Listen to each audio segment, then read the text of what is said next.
Number 10. I need to kill Oscar. Ashley, I really didn't. I really think I did that. I didn't mean to hurt him. That was 17-year-old Dylan Shymaker, who fatally beat his girlfriend's 23-month-old son. I mean, is this real life right now? I watched videos about this kid's case, and his lawyers were trying to justify that Dylan has an anger problem. He didn't mean to kill the 23-month-old baby. He didn't know how to control himself. I'm not sure why there are lawyers defending people like this, you know, defending killers. That little baby didn't have a chance at life. What is his lawyers thinking? What are they fighting for?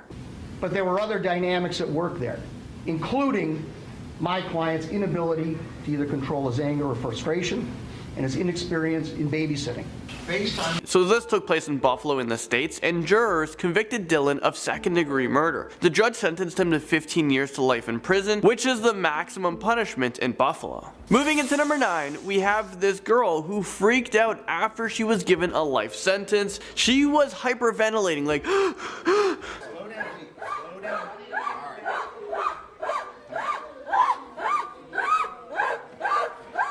So just before the panic attacks were happening, this girl fell to the ground and she started yelling in the courtroom.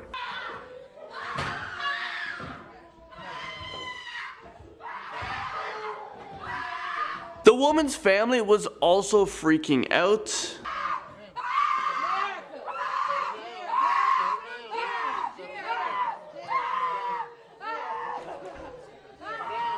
Alright, number 8. I gotta wake up every day with that. So, just ask.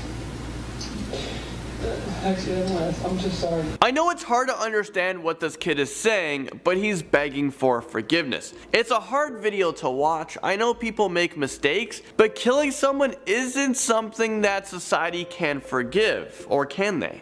John, is there anything you want to say before sentencing? Well, that was 17-year-old John Freeman, who was saying sorry to the victim's family after he strangled a 5-year-old girl to death. I mean, in that moment, was he really sorry? This also took place near Buffalo, and he was given 25 years to life, and this is for a second-degree murder in which John Freeman pleaded guilty to. So when John turns 42 years old, a judge will determine whether or not John is a danger to himself or to society, and if he's going to be released. Hopefully, if he is released, he's a changed person. There are also many people who have served a number of years to life who just don't get released from prison because they're just always deemed as a danger to society. So although you get like 15 years to life, you can serve like 50 years. Alright, moving into number 7, we have this.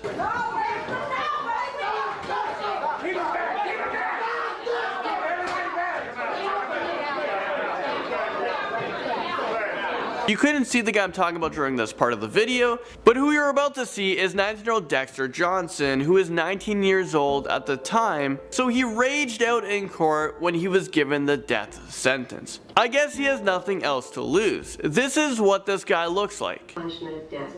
Ladies and gentlemen of the jury, this is going to complete your jury service. I'm going to meet you in the jury room. All rise.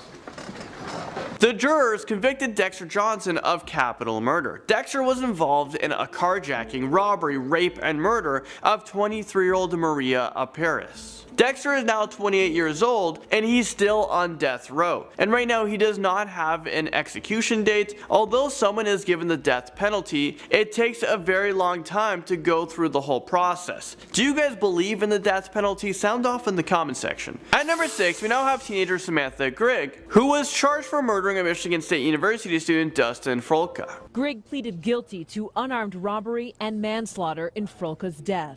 The 19-year-old's body was found along I-69 last February. He had been beaten with brass knuckles, robbed. This case just doesn't seem to make sense to me. 16-year-old Samantha at the time decided to plan a kidnapping to rob and kill Frolka. I mean, she's 16. How do you have these thoughts? She had someone help her as well, and that was 18-year-old Tyrell Bredernitz. So the reason why this doesn't make sense, because it does seem like Samantha had a really bright future. She threw it all away. She was actually a lead singer of her band, and she was actually quite good. Singer in a band.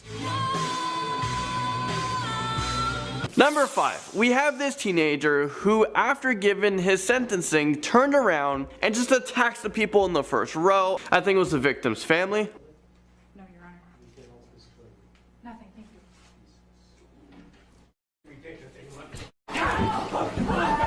Yeah, luckily the police was right there to get on top of the situation, to handle the situation before anyone got hurt. Alright, number 4. Can't, they understand the seriousness of the crime.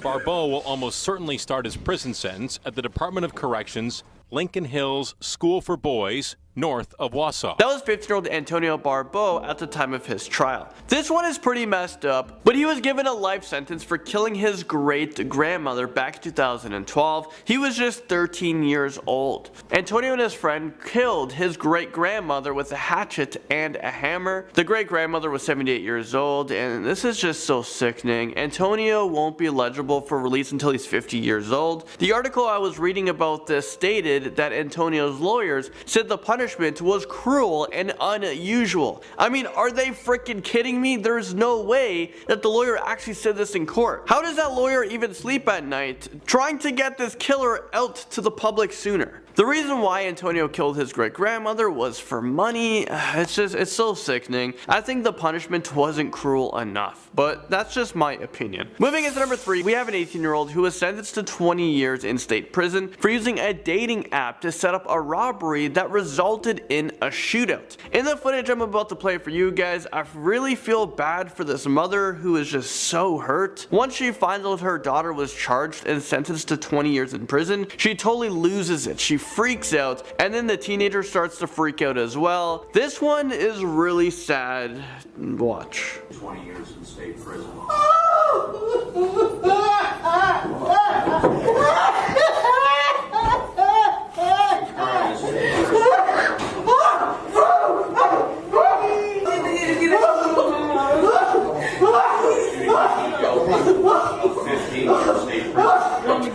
The teenager was then quickly taken out of the courtroom by police officers, and the mother was just left there to cry. She was so heartbroken, and I would be as well if I found out that my kid committed a robbery and guns were used and then they were sentenced to 20 years in prison. It's like you lost them. I'm not sure if she is even able to get out of prison sooner, but she did use a deadly weapon during this robbery that could have resulted in someone losing their life. Do you guys think that 20 years was, maybe too harsh of a punishment for this crime? Alright, number 2.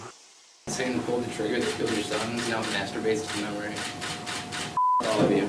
Sentencing Lane to life in prison, Judge David Fury said he lacked remorse and had feigned mental illness. So this guy might look familiar to you guys, and to be honest with you, I don't care if this guy gets left in prison and forgotten about for the rest of his life. So who you just saw was TJ Lane, the teenager who was in front of a judge for sentencing for a school shooting in Ohio back in 2012. TJ was 17 years old when he shot and killed 3 students and injured another 3. Although TJ was a minor at the time of the attack during the sentencing, he was tried as an adult and he was given 3 life sentences in prison without parole. Well, just a few years after the attack, he was actually able to escape prison. This was just 8 days before his birthday, and he escaped from Allen Correctional Institution in Ohio along with 2 other inmates. He was able to escape using a makeshift ladder. They used it to scale down a fence during recreation hours. One of the men was quickly recaptured, but TJ and another man who was serving a 12-year sentence for aggravated robbery and burglary and kidnapping remained at large. Police conducted a nationwide search and told nearby residents to lock their doors. Eventually, both men were captured, and TJ was then put into a small cell for 23 hours a day, and he stayed there until he awaited for his transfer to a maximum security prison. A prison where hopefully you can't make a makeshift ladder and escape again. And finally, at number 1, we have this scary freakout from a California teenager who was begging to not go to prison.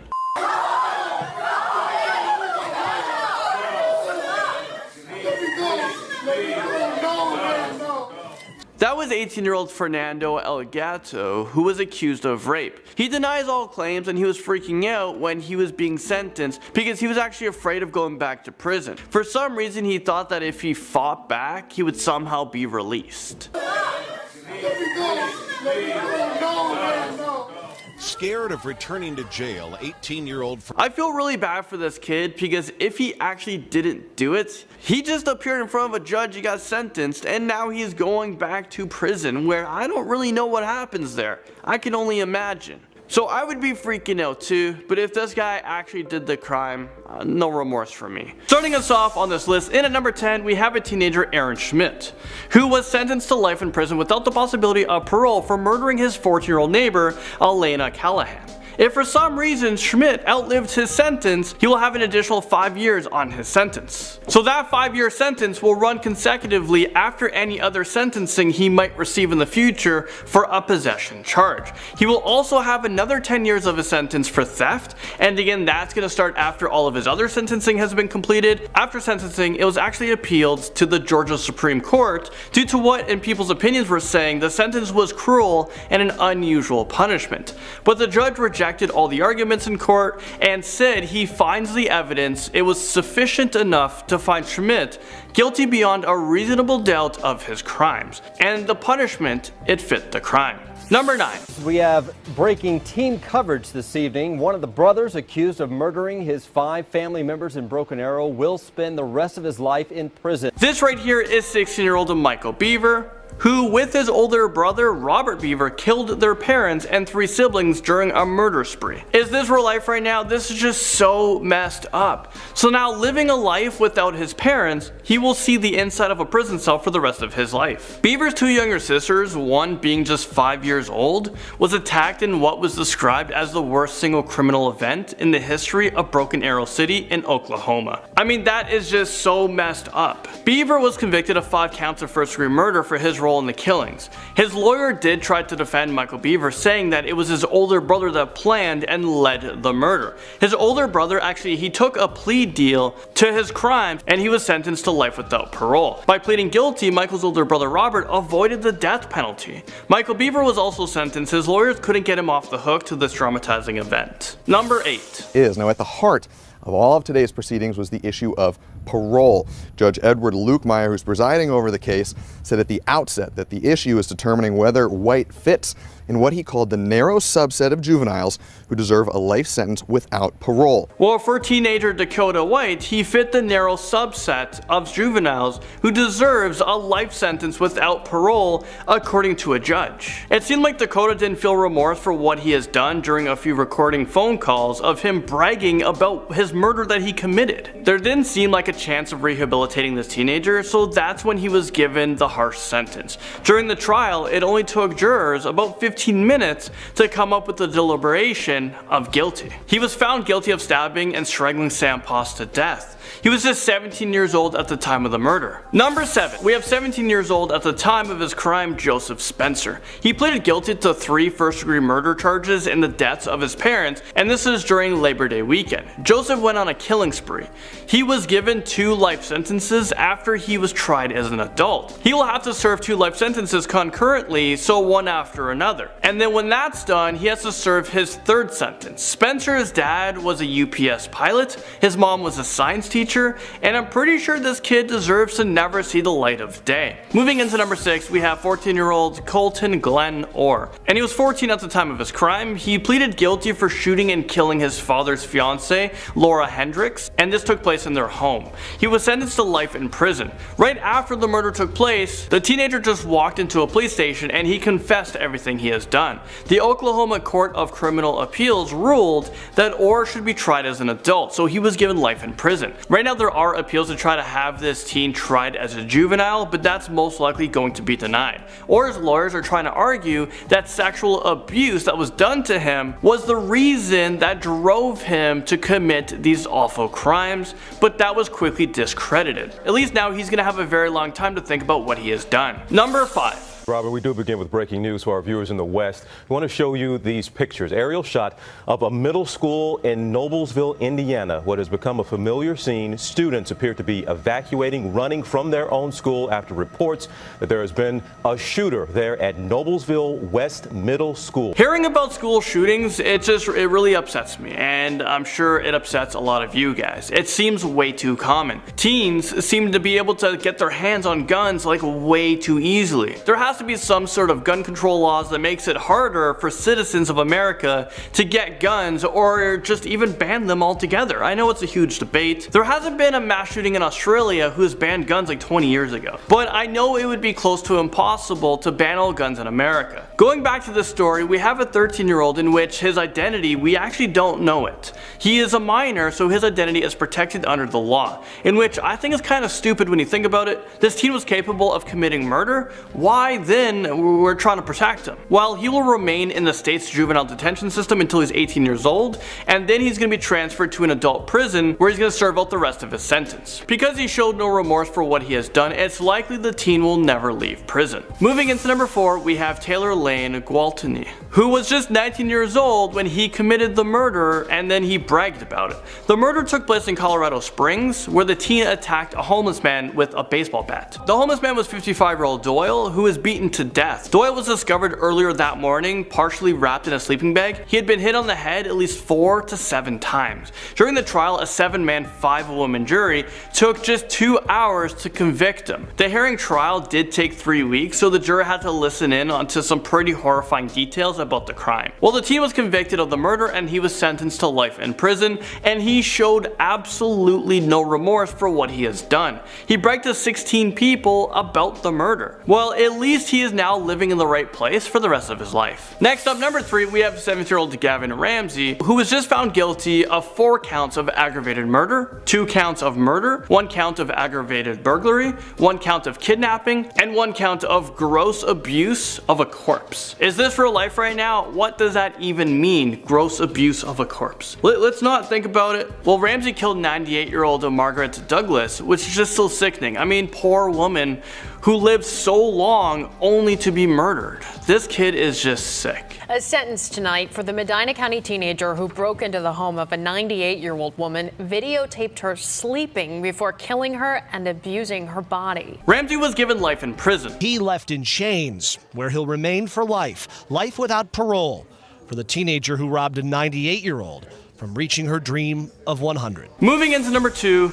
The court, having duly considered your offenses, it is hereby ordered that you be committed to the Department of Youth Services until the age of 21, and furthermore committed to the Massachusetts Correctional Institution at Cedar Junction for the period of not less than 25 years. So that was Philip Chisholm at the age of 14 years old. He was found guilty on many charges. He raped and killed his 24-year-old math teacher. Chisholm was ordered to serve life in prison without the possibility of parole. He started his sentence at a juvenile facility. Once he turns 21 years old, he's then going to be transferred to a maximum adult prison where he will serve out the rest of his sentence. Chisholm was found guilty on many charges. He was sentenced to 25 years for premeditated murder. Once that sentence is complete, he will then have to serve another sentence of 40 years for armed robbery. Once that sentence is complete, so that's about 65 years at this point, he's going to have another 40-year sentence for armed robbery. After he's done that, he's going to have another 40-year sentence. And it's not done yet. After that sentence, if this teen is still alive at the age of 79 years old, he's going to have to serve his last sentence of rape. So that is another 40 years. This teen will have to become the world's oldest person to be able to be released from prison at the age of 119 years old. Finally, number 1, we have 10-year-old Antonio Barbo, who was charged with killing his great-grandmother in her Wisconsin home. He also had a friend help with the murder. Barbo and his friend decided to try to steal money from 78-year-old Barbara Olson, but things took a turn, and a robbery, it turned into a murder scene. They took turns beating her with a hatchet and hammer. Sentencing was held today for a teenager convicted in a crime that rattled Sheboygan County and fiercely divided a family. Antonio Barbo learned he'll be a middle-aged man before he gets a chance at parole for killing his great-grandmother. There doesn't seem to be much remorse, so I'm not sure if this kid will ever get out of prison. After Barbo and his friend committed the murder, they actually decided to go out and enjoy some pizza. These are not behaviors of remorse. Barbo's attorney was shocked when Barbo was given a life sentence. He believes that kids, especially at the age of just 10 years old, shouldn't be given a life sentence. But you know what? If you're capable of doing the crime, then I think you should be old enough, and capable enough to do the time. Our statutes, the way they're standing right now, 10-year-old facing life in prison, I don't understand that. They aren't adults, they're children. Starting us off with number 10 are Catherine and Curtis Fairchild Jones. In Melbourne, 1999, at 13 and 12 years old, Catherine and Curtis became the youngest people ever charged as adults for first-degree murder. The two shot their father's girlfriend Sonia and had plans to murder their father as well and another male relative for sexually molesting them. As soon as they had shot her, they realized what a huge mistake they'd made and they ran to their neighbor's house and said it was an accident. Even after evidence of abuse was found, no one did anything. No one believed the two were being abused and they were sent to jail. During their trial, they never brought up the abuse. Nothing about what they had endured was even mentioned. I mean, the man who was abusing them was convicted of sexually assaulting his girlfriend's daughter years prior. Why was this not brought up by their defense during their trial? I have no idea. Then the justice system failed them and they pleaded guilty to second-degree murder and were sentenced to 18 years and probation for life. They were both released in 2015 at 29 and 30 years old. That's basically your whole prime part of life all spent in jail. Coming in at number 9 is Arthif Rafe and Sebastian Burns. Funnily enough, I knew about this case beforehand because it's a very good Netflix docuseries about different crimes and it's called The Confession Tapes, and this was that first case it actually explored. Highly recommend. But anyway, in Bellevue back in 1994, Arthif and his best friend Sebastian came back to Arthif's family's house for the holidays. All was well until the boys came back from a long night out to discover Arthif's parents and sister brutally murdered and his house a complete mess. After their murder, Arthif inherited basically everything his parents had, buying a new car, living a new lifestyle, and seemingly not mourning the loss of his family at all. Police in both the US and Canada suspected the two boys of killing his family in order to get their money. They slandered them in the news like there was no tomorrow, branded them as murderers, and then using the Mr. Big technique to extract a confession from them. This technique is actually illegal in the US but legal in Canada where it was done.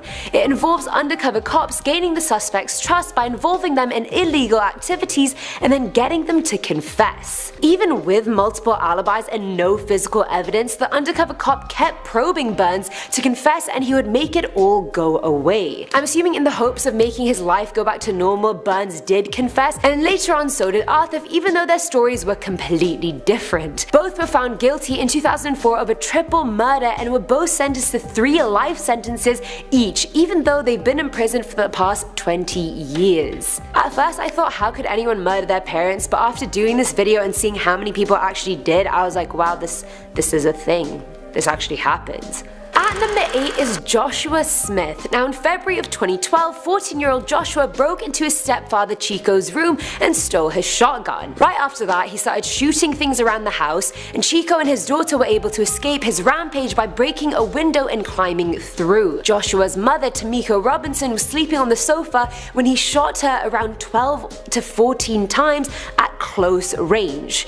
And why did he do this, you may be wondering? Because his mother was being a mother. That's right, Joshua started hanging out with the wrong crowd and wanted to join a gang, do drugs, pop pills. He started coming home at ridiculous hours, so Tamiko gave him a curfew and told him to stop hanging out with these people, and that's what triggered him. He pled guilty to second-degree murder and will be in jail for anywhere from 30 to 50 years. Filling our number 7 slot now is Evan Miller. Now Evan's life was hard enough. By the time he turned 14 in 2003, he'd been in and out of foster care due to his stepfather continuously beating him and his mother abusing drugs and alcohol. One day he was hanging out with his friends and his neighbor Cannon, who also happened to be one of his mum's drug dealers. After spending most of the night drinking and smoking weed, Evan and his friends attempted to rob Cannon after beating him. Evan beat him with a baseball bat and then set his trailer on fire, and he later died from his injuries and smoke inhalation. When brought to trial, his friend was offered life with a chance of parole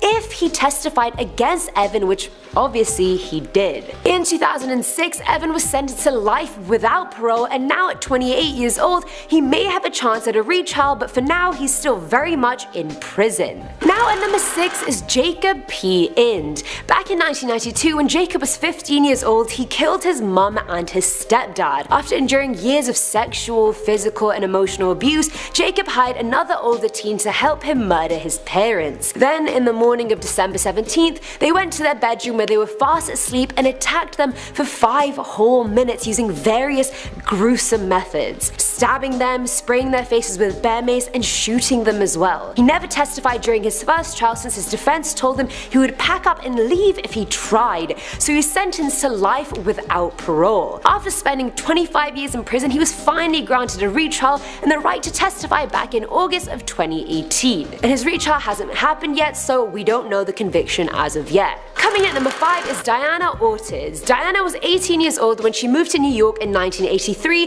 to flee an abusive relationship, and that's where she eventually met her new boyfriend who was double her age. The man introduced her to drugs like heroin, LSD, and cocaine and convinced that the only way to sustain both their habits was to stage a robbery. Note, not a murder, just a robbery. The plan was sorted. She would pose as a prostitute in a parking lot, wait for someone to approach her, and then her boyfriend and some friends would rob him. However, on the actual day, the victim that pulled up to her started fighting with the men and a brawl ensued and he was eventually shot. While they all ran off in separate directions, what they had no clue about was that the customer was actually an off-duty police officer and he actually died a few days later. Diana turned herself in and was convicted of felony murder and was sentenced to 17 years to life. And after 22.5 years in prison, she finally went on parole. Imagine 22.5 years in prison. I'm only 21 right now and I feel like I lived a long life. That's my life and then some, all in prison. I can't even imagine that. At number 4 is Quantel Lotz. Now Lotz, like a lot of other kids on this list, had a troubled upbringing. His dad, mum, stepmom, uncles, aunts, basically everyone around him was addicted to cocaine, even getting high on it while he was still in the room at a very young age. He'd seen his uncle get shot multiple times because of drugs and he himself was beaten on a regular basis. By 14, he used to have bouts of getting very angry, then crying uncontrollably, and then amnesia about what happened. In 1999, he was play fighting with his stepbrother Michael. It started off innocently, as it always does. Michael sent a blow dart his way, Lotz fired back with a toy bow and arrow, but then it turned very ugly and escalated into a proper fight. It ended with Lotz stabbing Michael a few times and then ultimately killing him. He literally doesn't remember the incident whatsoever, he just remembers being told the next day that his brother was dead and he was the reason. He was tried as an adult, not a juvenile, and was sentenced to life without the possibility of parole. Even though at 14 the state of Missouri thinks you're too young to legally get married, leave school, donate blood, get a tattoo without parental approval, yet you're old enough to be tried as an adult and then put away in jail forever. Filling in on number 3 slot is John Casis. Back in 2009, John was 16 at the time when he put up an ad on Craigslist offering sexual services in exchange for money, and the very popular ABC reporter George Webber replied to his ad. When they finally met up for this kinky hookup, if we can call it that, John claimed that George pulled a knife on him and as self-defense he stabbed George 50 times. Mind you, George was bound and being choked when this happens, so I don't know how he could have even pulled a knife out to begin with. And if it was really self-defense, why 50 times? Surely someone's dead after maybe a few, or at least injured enough for you to escape the situation. During his hearings and his confession tapes, you can see him literally wink and smile throughout. At 18 years old, John was found guilty and was sentenced to 25 years to life, and at 28 years old, he's still in prison today. Now at number 2 is Ashley Jones. Ashley was a problem child raised by problematic parents. Her stepdad used to sexually molest her and her mum was a drug addict, so it appeared to be a blessing when her grandparents agreed to take in her and her sister. I don't know if they agreed to take her in or her parents kicked her out since she stabbed both her dad and her pregnant mum a year beforehand. Luckily neither died. A year later, at 14 years old, she was disobeying her grandparents more and more and she was dating a boy they didn't approve of. The couple hatched a plan and she helped her boyfriend commit a series of murders. First they killed her granddad, shooting him twice in the face and then stabbing him to death, then her aunt who they shot in her sleep and then set them both on fire. They also attacked her grandmom who also got burned on the face, stabbed in the chest and jaw and shot in the shoulder. Luckily she survived and she also tried to kill her own 10-year-old sister by stabbing her 14 times, but she also survived, thank God. Now at 24 years old she's still in prison prison serving out her life sentence. And finally, at number 1 is Erin Caffey. Way back in March of 2008, Erin started dating a boy called Charlie Wilkinson. Story seems pretty kosher so far. After meeting Charlie, her parents felt like there was something off about him but didn't worry too much, but then Erin started to change. Her interests changed, her demeanor changed, and her parents thought Charlie was a bad influence and wanted them to break up. So what do any desperate teenagers do in that situation? Hatch a plan. Charlie and his friend Wade went into Erin's house while she waited in the car with Wade's girlfriend and shot Erin's mother Penny whilst also nearly decapitating her with a katana. They then shot her youngest brother Matthew in the head, while James and his friend both took turns stabbing her other brother Tyler. As if that wasn't bad enough, they then set the house on fire and it was completely ruined. Erin's father was also really badly injured. They shot him nearly 11 times whilst they killed Penny, but luckily he survived and was able to escape the house before it completely went up in flames. I mean, I don't know how lucky that is considering he survived his wife and kids and his remaining child is in jail, but it's still a good sign. Initially, no one suspected Erin, but during Charlie and Wade's questionings, they both said that the murders were Erin's idea. At 17 years old, Erin pleaded guilty to murder, as did Charlie, and they were both given 2 consecutive life sentences plus 25 years. So starting us off like we always do with number 10. By Judge Rebecca Dallett, who gave him life without parole, sparking the outburst.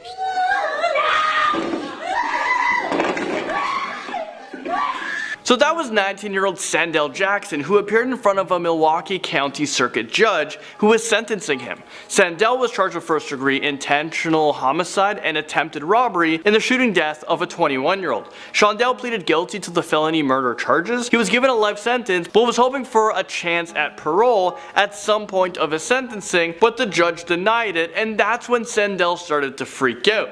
And everyone else in the courtroom was freaking out as well.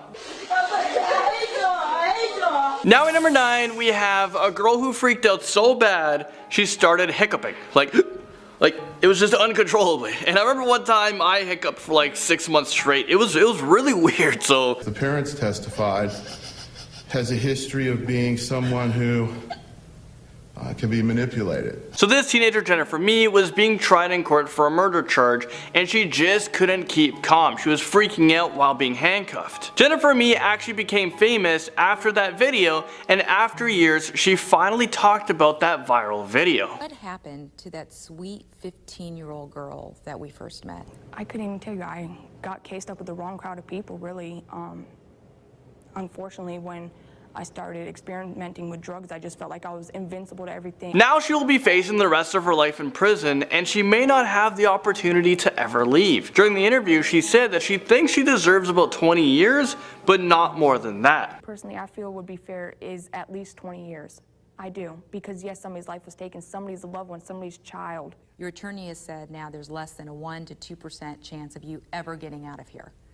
How do you hold on to hope? I can't put nothing past God, but I've been locked up since I was 19. I can't stop fighting. I have a family that wants me home. Next up, at number 8, we have 17-year-old Racelyn Martin, who pleaded guilty to first-degree murder, and this is after he killed his 63-year-old grandfather with a hatchet. Is this real life right now? He was sentenced to life in prison, and during court, Martin was freaking out. And this guy was just shaking. He was so scared. He was terrified of what was going to happen to him. Well, what else do you think is going to happen to you? Yeah, buddy, you're going to be in prison for the rest of your life.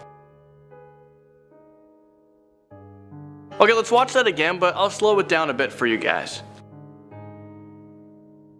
It must be a very difficult case because both of his parents testified against him. And appeared to be listening intently to testimony, occasionally nervously looking down.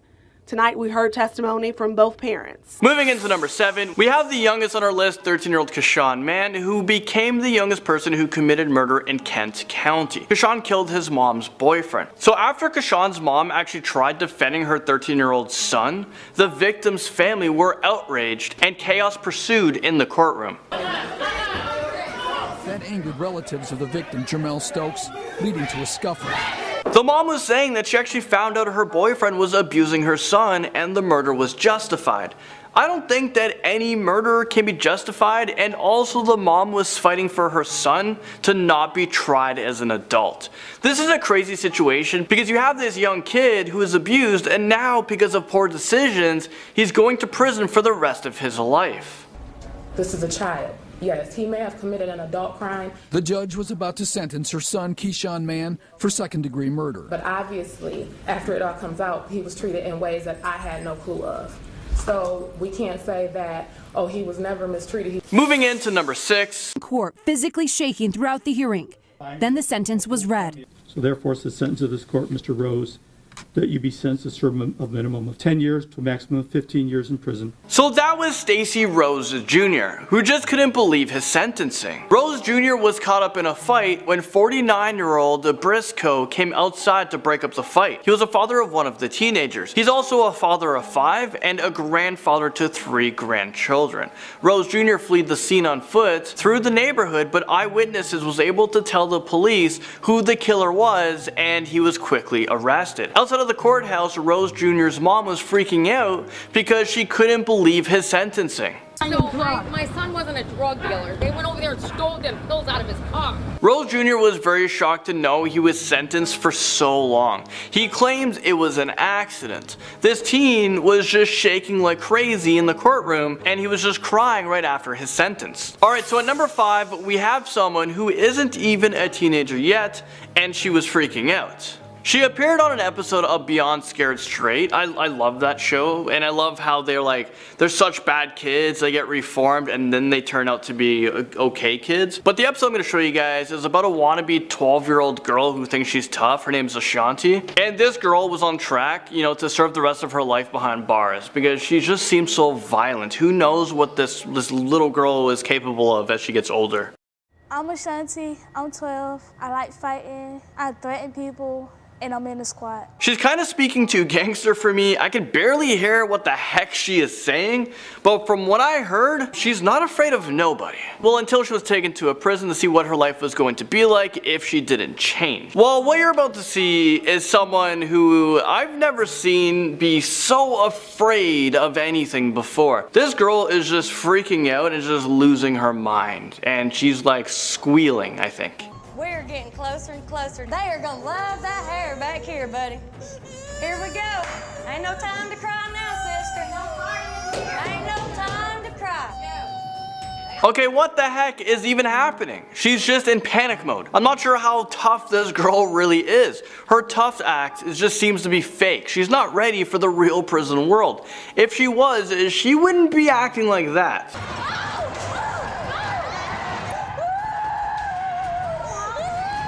Number 4, we have teenager Roxana Silvorsky, who was emotionally freaking out in court while she was being sentenced. Silvorsky pleaded guilty to plotting to kill her family. Is this real life right now? Imagine being her family member and you just found out that this teenager, your daughter, your sister, she was plotting on murdering you. Well, luckily she was brought in by the police before anything bad happened, and now she is serving a very long time in a woman's correctional facility. Number 3, I actually just wanted to show you guys quickly a different perspective, the opposite of someone freaking out in court, and he seemed to have zero emotions while he was being sentenced. I mean, watch this. It is hereby ordered that you be committed to the Department of Youth Services until the age of 21, and furthermore committed to the Massachusetts Correctional Institution at Cedar Junction. This kid was just sentenced to over 40 years in prison, and he didn't even flinch. He was just 14 years old when he stabbed his teacher to death. I mean, I don't know, is he freaking out inside? Number 2. That's an extreme recklessness, and that's intent, that's maliciousness, that's a definition of malice. So that was 17-year-old Jacob Morgan from Rock Hill, South Carolina. He found himself in court after he was charged with arson and murder connected with his 14-year-old brother's death. Prosecutors claimed that Morgan maliciously and intentionally started a fire. Morgan was so shocked when he was sentenced. So therefore, I am going to find that there is probable cause to charge the individual with the found over 4 years. His life just flashed before his eyes. He didn't think that he would get such a long sentence. He was charged for manslaughter, so he received 10 years for that, and another 15 years for arson, which to me it kind of doesn't make sense because, well, let's think about it for a sec. 10 years for killing someone, 15 years for setting a house on fire. I mean, I don't know. Finally, number 1.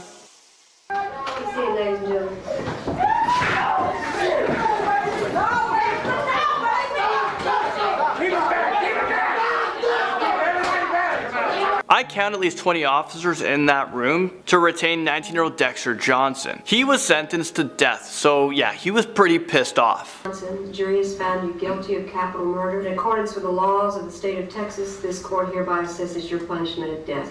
Ladies and gentlemen of the jury, this is going to complete your jury service. I'm going to meet you in the jury room. So Johnson sat down and he kind of let it sit in for a few seconds when he was sentenced, and just a few minutes went by when he realized that there's nothing else to lose. This guy just loses his cool and he just freaks out into a rage. I'm not sure if you guys noticed, but the woman in front just booked into the floor as if there was like a gunman in the room. She was just super scared. It seemed to come out of nowhere, and luckily there were so many police officers around, because you never know what else Johnson would be capable of doing. I mean, he's already capable of murder, so what's one more murder to his rap sheet? Starting off this countdown, we have TJ Lane. Back in February of 2012, 18-year-old TJ Lane entered a high school in Ohio and shot 3 students. He injured 3 others. There was no motive for his actions, and during his trial, he showed no remorse. In fact, during his sentencing, he was absolutely ruthless. He entered the court wearing a light blue button-up shirt, which he removed to reveal a white t-shirt with the word "killer" written on the front of it. If that's not bad enough, at one point he turned to the courtroom, said some obscene things, and then gave them a middle finger. You can see that he just doesn't care. It's scary how he shows like zero emotion, and he killed people. In our 9th spot, we have Chaylin Funes. 18-year-old Chaylin Funes was ruthless the night she killed a man named Eric Fisher. That night, she hit Fisher with her car, slamming him through a fence. Then she backed up, hit him again, and then dragged his body down the street. This was all witnessed by the man's family. During her sentencing, she broke down reading an apology note to the Fisher family, but the judge did not buy her apology. He even called her out, saying, and I quote, "The tears I'm seeing from the defendant are crocodile tears." Didn't matter how much she cried and choked on her words, she was still sentenced to life in prison. Moving on to number 8, we have Dylan Shoemaker. But before I go any further, you know the drill. Hit that like button, subscribe, and hit that bell notification button. Just do all that. It really helps us out. I didn't think I did that. I didn't mean to hurt him. 17-year-old Dylan Shoemaker was arrested and convicted of murder and abuse of his girlfriend's child. He was asked to babysit the child, but when his girlfriend returned home, he had been killed. Apparently, the kid wouldn't stop crying, and so he turned to extreme measures. But in court, Dylan was the one that couldn't stop crying. He burst into tears while delivering his final statement. Now, apparently before he entered the courtroom, he told the guards that they should watch the performance that he was going to put on. So it could just be that him crying his eyes out was all just one big act to get out of his sentence. Didn't work though. Coming in at number 7, we have Jacob Morgan. In 2015, Jacob Morgan set fire to his house that led to the death of his younger brother. Now, Jacob argued that he didn't do it intentionally. The fire was an accident and he tried to save his brother, but before he knew it, the whole home was engulfed in flames. But Jacob loved playing with fire, and weeks prior he actually set his room on fire but was able to quickly put out the flames. In court, Jacob could not keep it together. While bawling his eyes out, Jacob can be seen praying. And then, when he gets his sentence, he freaks out even more. I am going to find that there is probable cause to charge the individual with the down over for General Sessions Court for both charges. Moving on to number 6, we have Antonio Barbeau. Antonio Barbeau was only 13 years old when him and his friend killed his great-grandmother. Apparently, the two wanted money for pizza and weed and thought to do so by killing the grandmother and stealing her money and jewelry. Let me repeat that again. They killed an elderly woman all for pizza and weed. That's ridiculous. Well, both were found guilty, obviously, and sentenced to life in prison with eligibility for parole in 36 years. During Antonio's hearing, he breaks down while reading his statement. His lawyer then had to finish it for him. I took away someone's mother, their grandma, sister, friend, when I had no right to do so. We're now at our 5th and halfway mark with Fernando Salgado.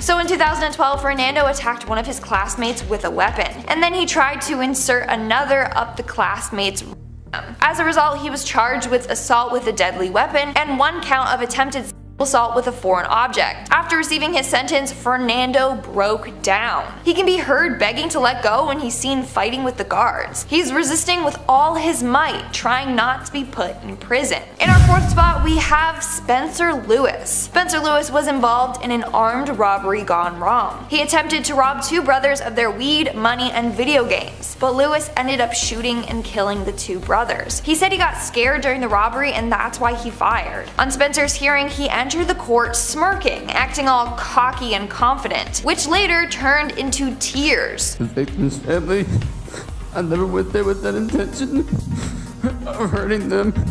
But after his little breakdown, he can be seen leaving the court, smirking once again to the camera. So was it all just an act? Maybe. Moving on to number 3, we have Keyshawn Mann.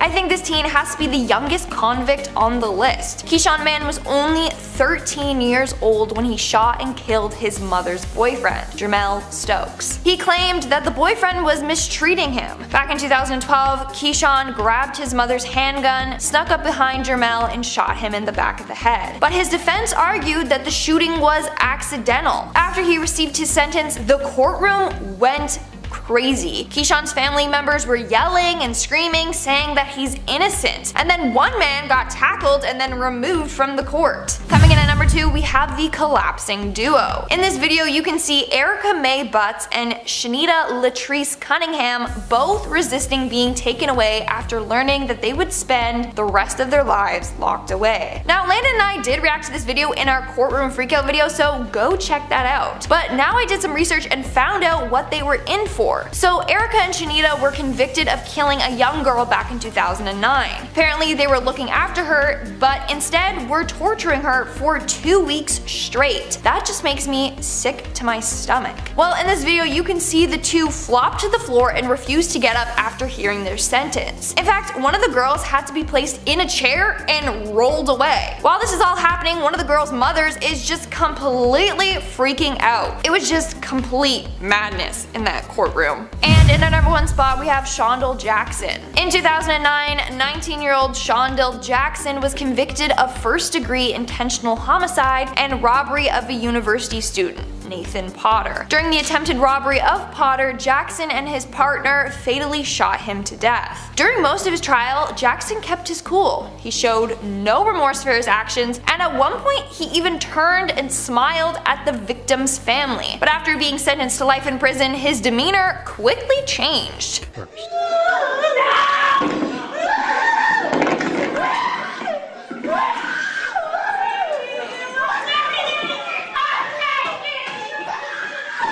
Apparently he became angry and started cursing at the judge. He stood up to leap at the judge, but officers were there to quickly take him down and then pepper spray him. And that's all for starting off this very unfair list at number 10 with Santiago Ventura Moraz. In 1986, he was convicted of murdering a 19-year-old man after they had an argument. He was sentenced to 10 years in prison but maintained his innocence despite being offered a plea deal. He made several appeals after his conviction, but they were all denied. However, due to a lack of an appropriate interpreter and other deficiencies in the trial, it actually led to his conviction being overturned, and it was determined that a different person was responsible for the murder. He spent about 5 years in prison as an innocent man, but he had plans to become a lawyer someday so that he can help people in a very similar situation. And like I said, we all know there's many people in this situation. Timothy Masters comes into this list at number 9. On February 11th, 1987, the body of Peggy Hetrick was found in a field, and she had been stabbed in the back and sexually mutilated. 15-year-old Timothy Masters lived in a trailer that was only 100 feet away from her body. The police questioned him and searched his room and found several thousand pages of violent journal entries and drawings in his closet and a collection of knives. Even though there's no physical evidence linked him to the crime, he was charged and convicted of the murder, and he was sentenced to life imprisonment without parole. Well, 12 years later, his sentence was later removed when DNA evidence proved his innocence. Timothy Masters was given in $5.9 million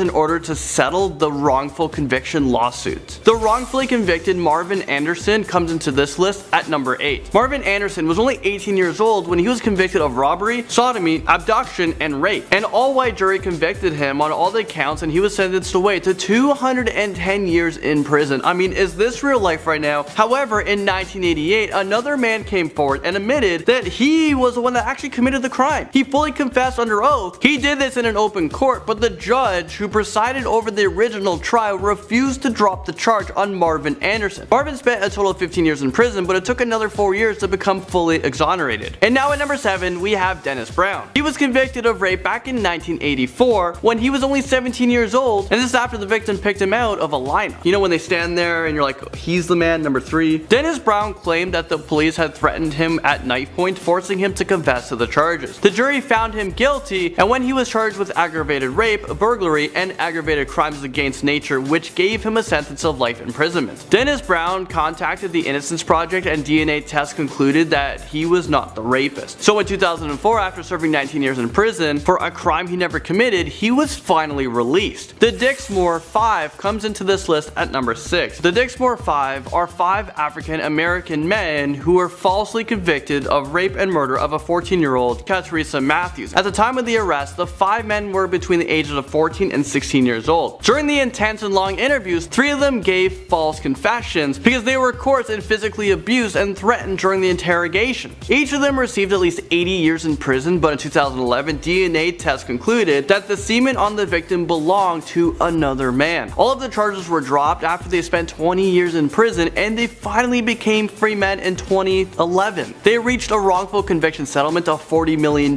which is actually the largest settlement in Illinois' history. Moving on to Thomas Hainesworth, and he makes it onto this list at number 5. He was arrested at the age of 18 years old after a woman identified him as the attacker. He was convicted of 4 violent rapes and sentenced to a total of 84 years in prison. Thomas Hainesworth maintained his innocence throughout his time spent in prison, and based on new DNA evidence, the real perpetrator was believed to have been his neighbor and closely resembles him. After the DNA testing, he was exonerated and was released from prison in March of 2011 after spending 27 years in prison behind bars. So for this wrongful conviction, he was given a lump sum of $1 million. I bet you the guy was taxed on it and only took home like just over half. He had 2 types of pensions, and he was also given a tuition at a community college. Christopher Abernathy takes the number 4 spot. On October 5th, 1984, the body of a 15-year-old girl was found behind a shopping mall. She had been raped and stabbed to death. More than a year after the crime, police brought in 18-year-old Christopher Abernathy for questioning. After 40 hours of interrogation, he had signed a confession which stated that he attempted to rape her and accidentally stabbed her with a pocket knife. Christopher was a high school dropout, and he had a learning disability as well. So the police used this and coerced him into making a false confession. He was eventually sentenced to life in prison because he was 17 years old at the time of the murder. The jury initially wanted him to get the death penalty. After the Innocence Project picked up his case, new DNA evidence exonerated him of all charges, and he was released after spending 28 years behind bars as an innocent person. The West Memphis 3 ironically make it into number 3 spot. This was a murder case that shocked the world. 3 little boys were found tied up. They were tied up with their own shoelaces, sexually mutilated, beaten, and left for dead. The local authorities arrested 18-year-old Damian Eccles, 16-year-old Jason Baldwin, and 17-year-old Jesse Miss Kelly because they were known around town for wearing black and listening to heavy metal. All 3 of these teenagers were convicted of the murders and were sentenced away to serve life in prison, except for Damian Eccles, who was sentenced to death. This is a highly controversial case because all of the evidence was circumstantial, so a lot of people believe that they are actually innocent. The Scottsboro Boys comes into this list at number 2. They are 9 African American teenagers who were accused of raping 2 white women on a train back in 1931. These were 9 unemployed young men who were illegally riding the train. They were held in Alabama on minor charges, and they convinced these 2 women into saying that these young boys had raped them. Within 2 weeks of this false accusation, the Scottsboro Boys were convicted, and 8 of them were sentenced to death. And the youngest boy, who was 13 years old, was sentenced to life imprisonment. One of the women who have claimed to be a rape victim came forth and admitted that she was coerced and manipulated into accusing these boys of raping her when they never even touched her. And finally, in the number 1 spot, we have George Stinney.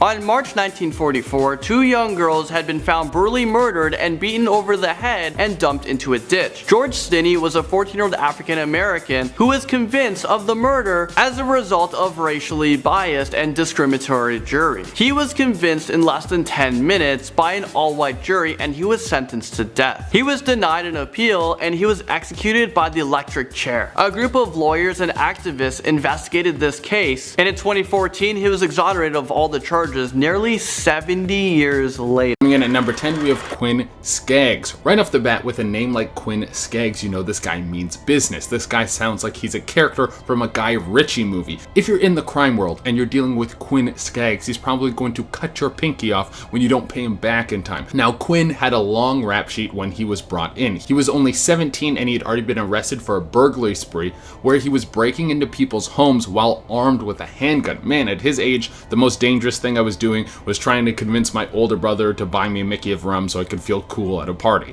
Skaggs also got into a fight at school, and when a teacher tried to break it up, he beat the hell out of the teacher who needed to have surgery on his face. This 17-year-old was being held in a detention center and then kicked out the window and used bed sheets to scale down the side of the building like he was in the show Prison Break. Coming in at number 9, we have a big breakout. If you're gonna break out, you might as well bring some of your friends with you, right? Well, some teens in Nashville thought that this was the best idea. They had a plan to break out, and I think it worked better than they ever would have expected. Here's an opening from the news story that was covering the incident. Good evening. Take a look at these photos. Tonight, the hunt continues for 7 teens who escaped from the Woodland Hills juvenile. The news highlighted the 7 that were still on the loose, but 32 actually made a break at the same time. That's what you call teamwork. Basically what happened was all of these teens kicked out the windows to their rooms at the same time and then jumped out the windows and hightailed it into the woods. Now you might think it would have been confusion that caught all of these cops off guard, and that's why so many people were able to get away, but it was actually just incompetence on the side of the police. They didn't even notice that the teens had escaped until an hour after it had happened. Coming in at number 8, we have Miko West. If you break out of prison, the first thing you're going to want to do is lay low. Well, that's what they have you believe in the movies. That there's some secret hideout you can go to and there's a bunch of your friends there. Maybe there's an Xbox and there's always a really good food. But in reality, when you get out of prison, you have nowhere to go. You don't even have clothes to change into, and you're obviously in an orange jumpsuit. So unless you have everything planned out, most criminals who escape will turn back to crime because it's the only way they can get money and something to eat. This is what happened to Miko West. He was able to break out by swiping a key card and then opening the front door and just walking right out. That sounds like something that was pulled right out of a video game, but it was true. Then he got busted when he tried to steal a candy bar. The dude was just trying to get something to eat. Coming in at number 7, we have the Nashville teens. A juvenile detention center in Nashville was holding 4 possibly dangerous teens who managed to escape in December of 2019.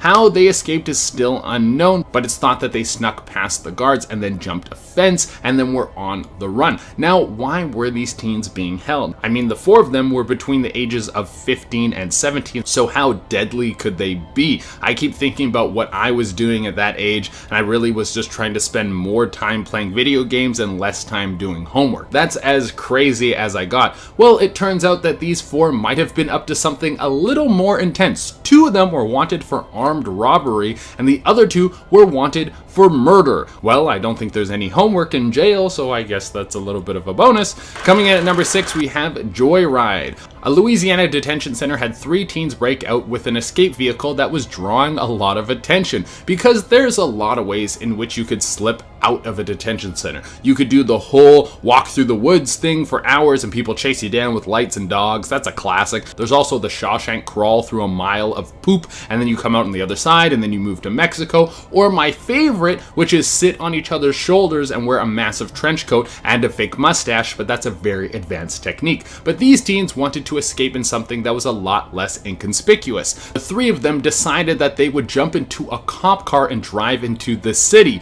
Well, it didn't take take long for the cops to pull them over, and the 3 teens were thrown back in prison. It seems that these teens were going for the hiding in plain sight approach to sneaking away. Coming in at number 5, we have It Worked in the Movies. Let's move back over to Nashville, where one teen wanted to try another escape tactic. This goes to show that you can't trust anything you see in the movies, because when you try it in real life, it doesn't work out at all. Like when this teen tried to escape from a juvenile prison by walking through the ceiling. When you see something like that happening in the movies, it always seems like the sneakiest move of all time. When someone slides through the vents and it's all perfectly clean, and then when in reality it would be packed with bugs and it would be one of the loudest things of all time. Well, look at what happens when people try to recreate the movies in real life.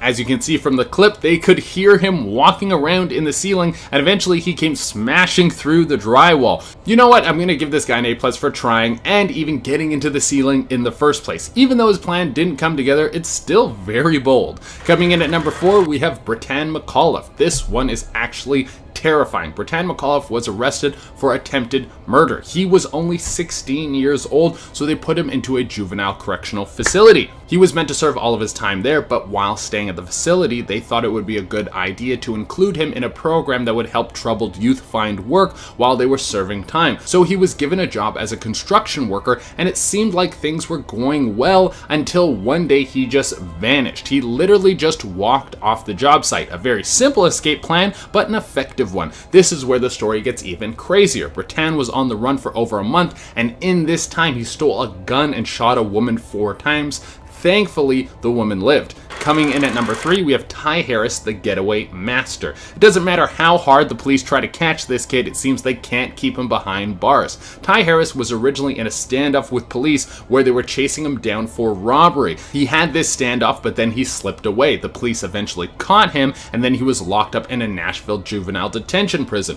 While staying there, he realized the best way to not be in prison is to break out through one of the windows and escape on foot. This is when his skills at evading the police came into play again. Ty made it to a strip mall, and when the police showed up, he hid behind a truck and the cops didn't see him, and then they drove off while he was right under their noses. Ty then stole a truck from this strip mall parking lot where the cops were just looking for him and slipped away and was nowhere to be found. Holy moly, this kid is good at not getting caught. Coming in at number 2, we have Party Time. Sometimes you break out of prison not because you wanted to get free and run away from your punishment. No, you just wanted a little bit of a breather. You want to stretch your legs a little bit, maybe catch up with your friends and feel good for a little while before you have to go back. Well, apparently this happens more often than you would think. Juvenile detention centers all over America have had teens who break out after prisons are finished doing their rounds. They will sneak out and go party with their friends for a little while, usually have their friends meet them outside with some sort of substances that make them feel really good.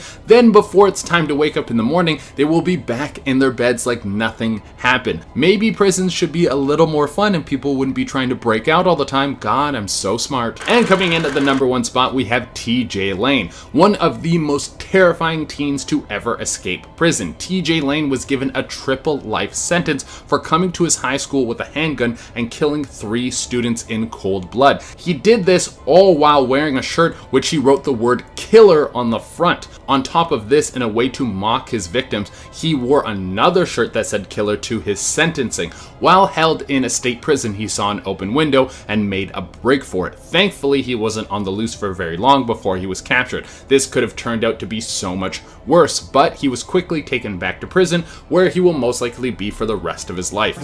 In at number 10, we have Brian Lee Draper. Let me take you guys back to the night of September 22nd, 2006, where Brian Draper and his accomplice brutally murdered their classmate Cassie Stoddard for no apparent reason. They were hanging out with Cassie and her boyfriend on the night that Brian and his accomplice said that they were going to the theater to see a movie. As it turns out, they never went to the theater. They were hiding in the house waiting for Cassie's boyfriend to leave so that they can kill her. They turned the electricity off and stabbed the poor girl 30 times. During their trial, the 2 of them confessed to filming the entire plan. So here's a short clip of the 2 of them driving away from the scene of the crime. I just killed Cassie. We just left her house. This is not a joke. I stabbed her in the throat and I saw her lifeless body just disappear. Dude, I just killed Cassie.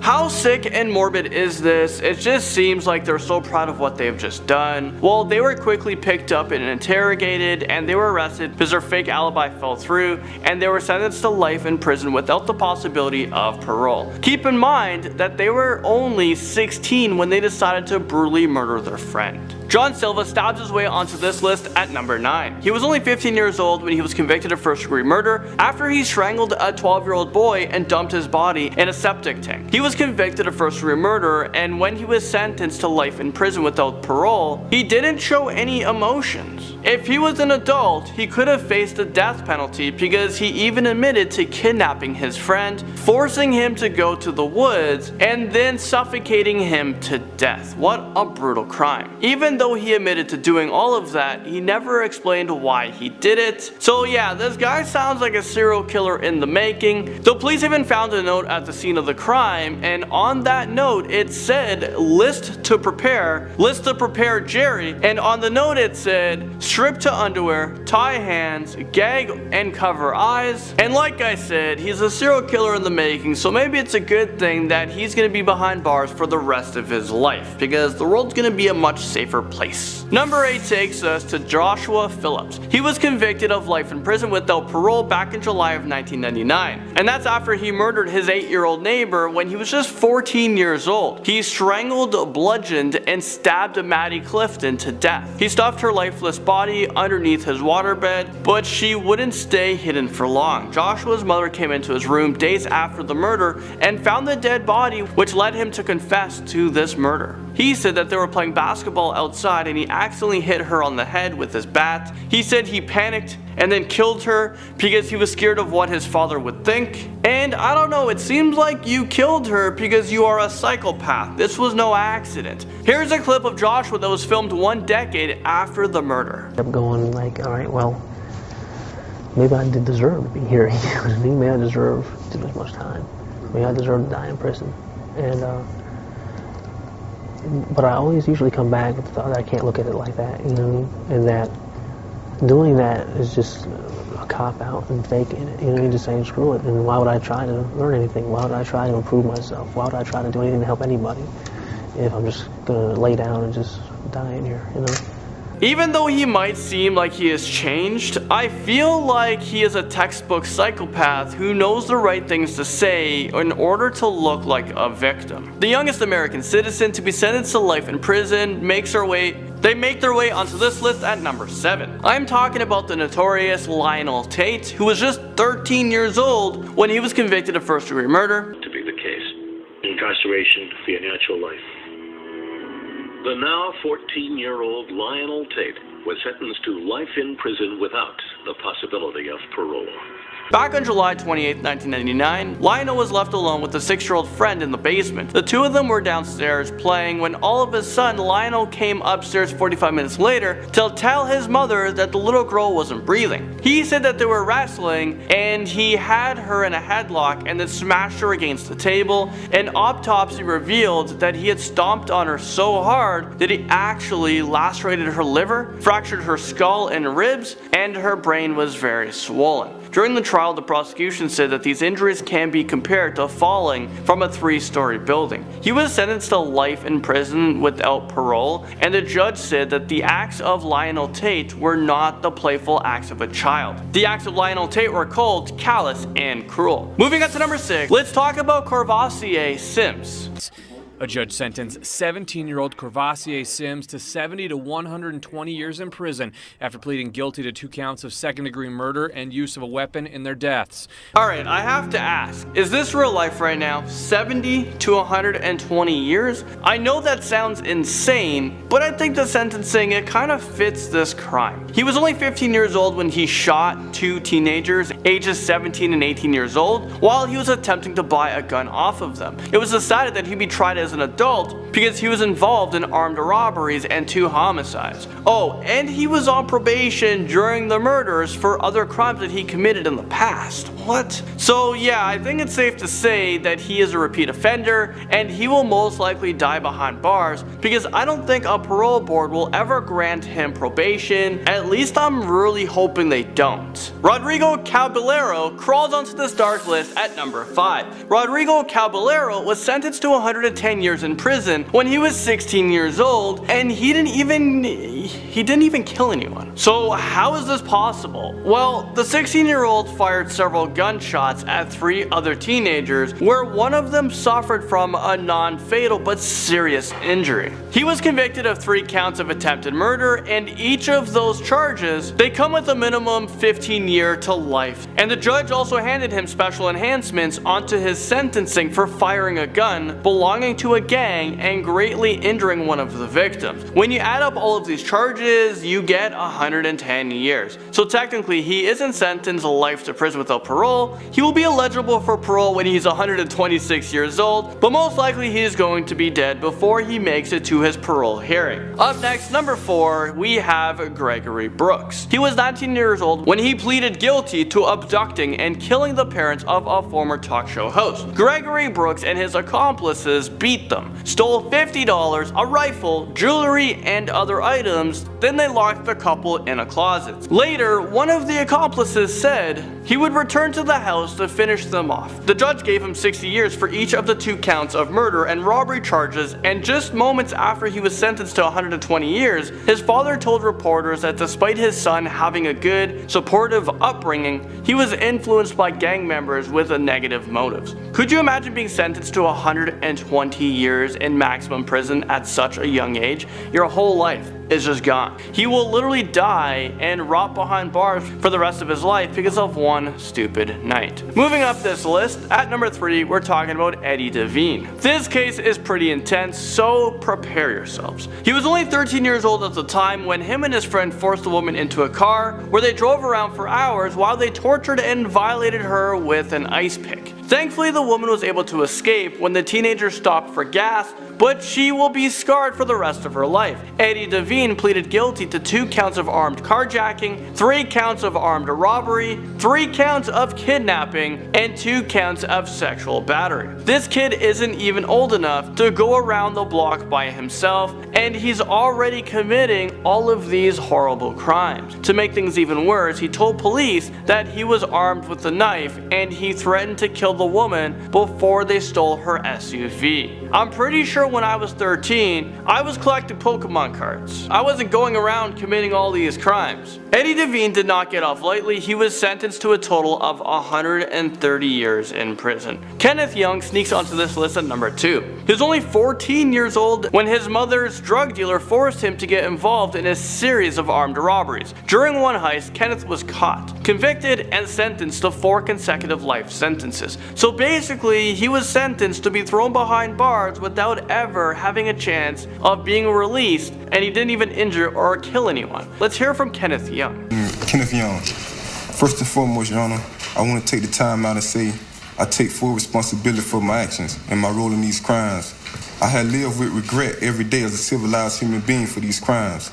I have been incarcerated for 11 years, and I have taken advantage of every opportunity available for me in prison to better myself. He was coerced into committing these crimes, and he was at such a young and impressionable age. I don't think he should have gotten this harsh sentence. Because of this young age and the severity of the sentence, he spent most of his time in solitary confinement until he reached 18 years old, where he was then transferred to an adult prison where he will grow old and die. And now at the top of our list, we've talked about him before. We actually did a whole docu-series of him. If you guys want to check that out, you guys can click right over here. It's called The Prison Life of Travion Blount. Well, Travion Blount makes it onto our list at number 1 for this video. Travion Blount was 15 years old when he robbed a party with 2 older gang members. Travion didn't hurt anyone, but he was found guilty of 49 counts, and eventually he was sentenced to 6 life sentences and an additional 118 years in prison. He knew he would be spending a few years in prison. He didn't expect to die in there. This has to be one of the harshest punishments in America for a teenager who didn't even commit homicide. Oh, and his accomplice, well, they only served 10 to 13 years in prison. I don't understand how this was even possible. Out of the three of them, Trayvon was the least involved, but he got the most time. After spending some time in prison, Trayvon finally got a glimpse of hope. Received much lighter sentences. Governor Bob McDonnell reduced Blunt's sentence to 40 years, and today, Governor Terry McAuliffe cut it down to 14. I mean, what the heck? His sentence was reduced from 6 life sentences plus 118 years to just 14 years. This makes me wonder what the heck was wrong with the original judge. I think his license should be put into question because I have no idea what was going through his mind. Maybe he was severely power tripping that day. He was just so pissed off. He's like, I'm giving you life, plus life, plus life, plus life, plus life, and plus life, and if that's not enough, plus 118 years, just in case. At number 10, we actually have a teenager who started to freak out after she was denied any possibility of parole. She was really hoping for it. When she was denied, she started to freak out. So what you're about to see is a 19-year-old killer who killed 21-year-old Nathan Potter.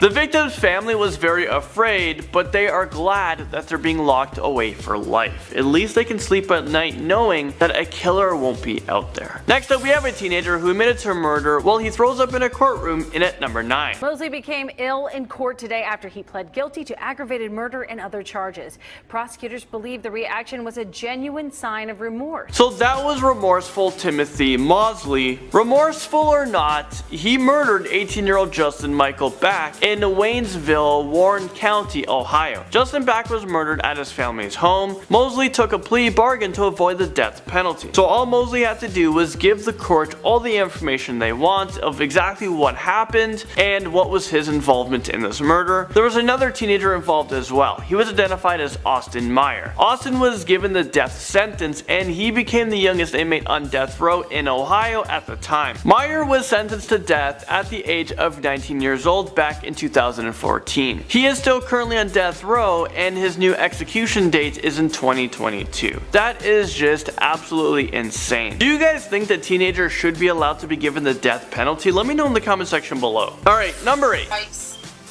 In the direction of the deceased torso and lower extremities with that 2 times. So that was a gangman who murdered 15-year-old Alessandro Guzman Feliz. The gunman was a part of the Dominican gang in the Bronx. So this death occurred in a mistaken identity, so the wrong person was killed according to all the testimonies. There was 12 suspects in this case. Right now there are 4 suspects in this case, including the guy who we just saw incarcerated at Rikers Island. They are segregated from other prisoners and they've been receiving heightened security protection at the prison due to receiving death threats from within the prison and even from their own gang members for killing an innocent teenager. So let's just say that being locked up right now might be the safest thing for these teenagers. Next up, number 7, we have a bunch of teenagers freaking out in court.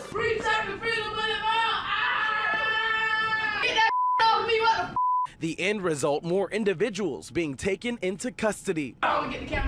There was a group of teenagers who led police in a car chase after stealing a vehicle. These are some pretty serious crimes, but yet in the courtroom these teenagers were not taking the situation seriously. It just looks like they're all trying to impress each other. At the hearing for 15-year-old Maurice Thomas, the suspected driver, and 15-year-old Thomas Butler, seen here smiling for our cameras, the pair seemed to show up to show out in front of a judge. I think these kids have to be on drugs or something. And why are they giving gang signs in the courtroom? Next up, number 6, we have another teenager who might have taken a lot of drugs. It looks like this kid is going through withdrawal because he appeared in court shaking like crazy and it looks like he just can't control himself. So this right here is 17-year-old Jeffrey Hazelwood from Georgia, and you can see how much this kid is shaking in court. It looks like he can't control it. Hazelwood is accused of killing 2 teenagers teenagers behind a grocery store. He is facing a ton of serious criminal offenses. On top of the murder cases, Hazelwood will be facing aggravated assault, theft, and financial fraud charges as well.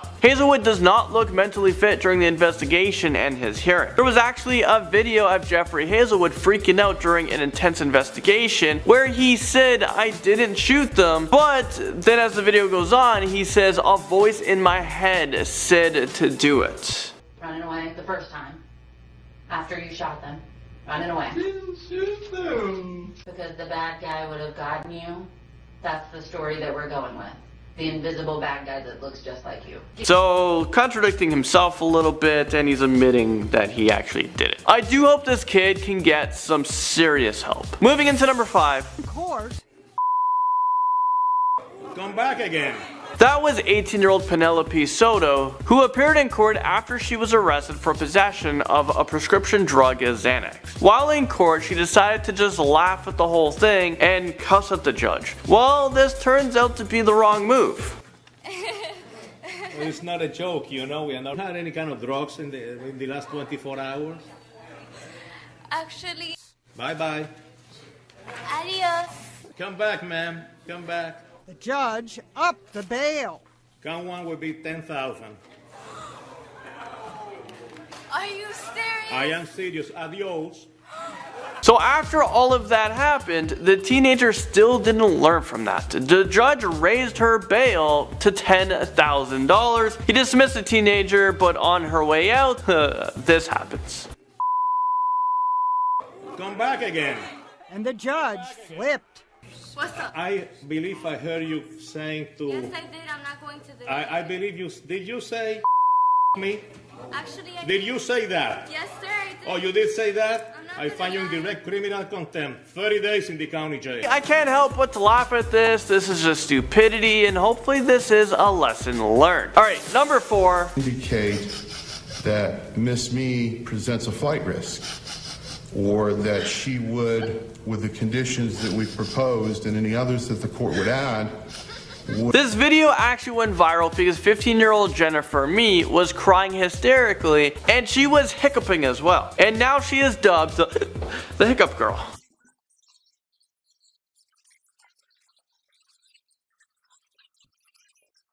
Piers Morgan actually interviewed the Hiccup Girl, talking about the crimes that she committed. She was given a life sentence without the possibility of parole, and this is for a gunshot murder despite not actually pulling the trigger herself. Jennifer Me was just with the wrong crowd of people.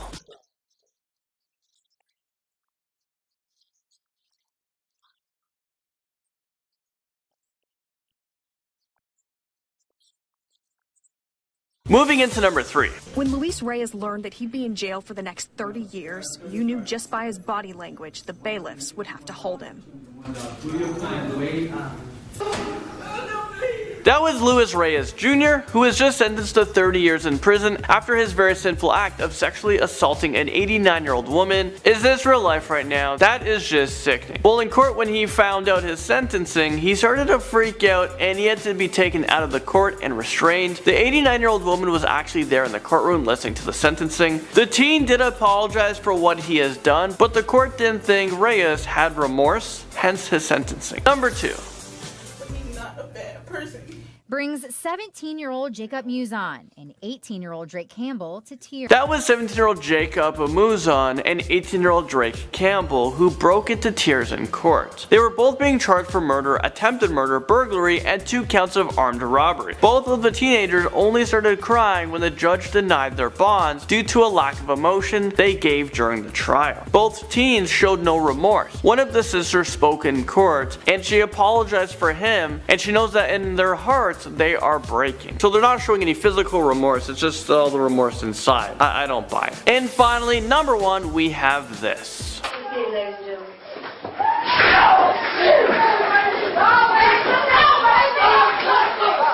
That actually actually sounded like a gunshot went off. I was actually really afraid when I watched this video. I was like, what the heck just happened? Well, that was 19-year-old Dexter Johnson from Texas, who had to be restrained from police officers after he decided to lunge towards the victim's family. I mean, haven't you done enough? This came just after he was sentenced to death, so he thought, you know what, there's nothing else to lose, let's just go hurt some more people. Luckily, there was like 30 officers in that room. One of the county court deputies actually he lunged and tackled Johnson to the ground. And that happened just before he was able to attack the family members. Let's start off at number 10 with the teenager who you saw in the intro. Well, that was Conrad Schaefer, who was sentenced to life in prison for a double fatal shooting spree that he went on back in 2013.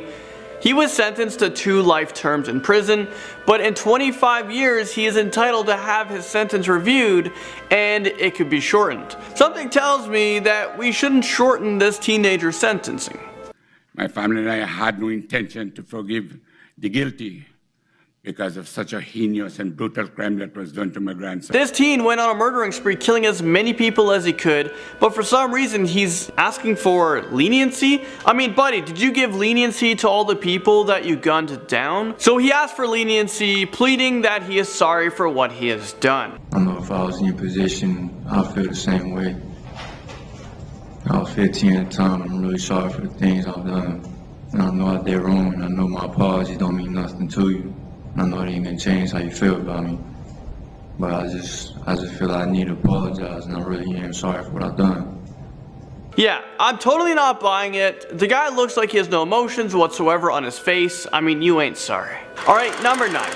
This right here is Alyssa Bustamante, and she wrote in a diary, and I quote, "I don't know how to feel at the moment. It was amazing. As soon as you get over the oh my god, it's pretty enjoyable. Is this real life right now? Well, hopefully prison is just as enjoyable because you're gonna be calling that place home for a very long time." She's in there after she committed a murder. Bustamante was raised by her grandparents because her mother had a history of drug and alcohol abuse, which led to charges and jail time, and her father was also in jail. He was in jail for assault, so I guess Alyssa didn't fall too far from the apple tree because she's in prison for life for murdering her 9-year-old neighbor just for the thrill of it. Well, she wrote this: "I just effing killed someone. I strangled them and slit their throat and stabbed them. Now they're dead. I don't know how to feel at the moment. It was kind of amazing." Then she wrote, "I'm kind of nervous and shaky though right now. Okay, I gotta go to church now. LOL. Well, hopefully this teen can have all the time that she needs to, think about her behavior in prison. I think we should give her the rest of her life. Like, give her all the time she needs. From there, let's go to number 8. This is 17-year-old Adrian Zellimer, who pleaded guilty to murdering a 10-year-old girl who was sentenced to life in prison without the possibility of parole after 40 years. This came after a plea deal. The 17th Judicial District Attorney Dave Young said this: "In 27 years as a prosecutor, I've never seen a 15-year-old commit such a violent act. This attorney must have seen a lot in his days, especially if he's listening to murder cases all day.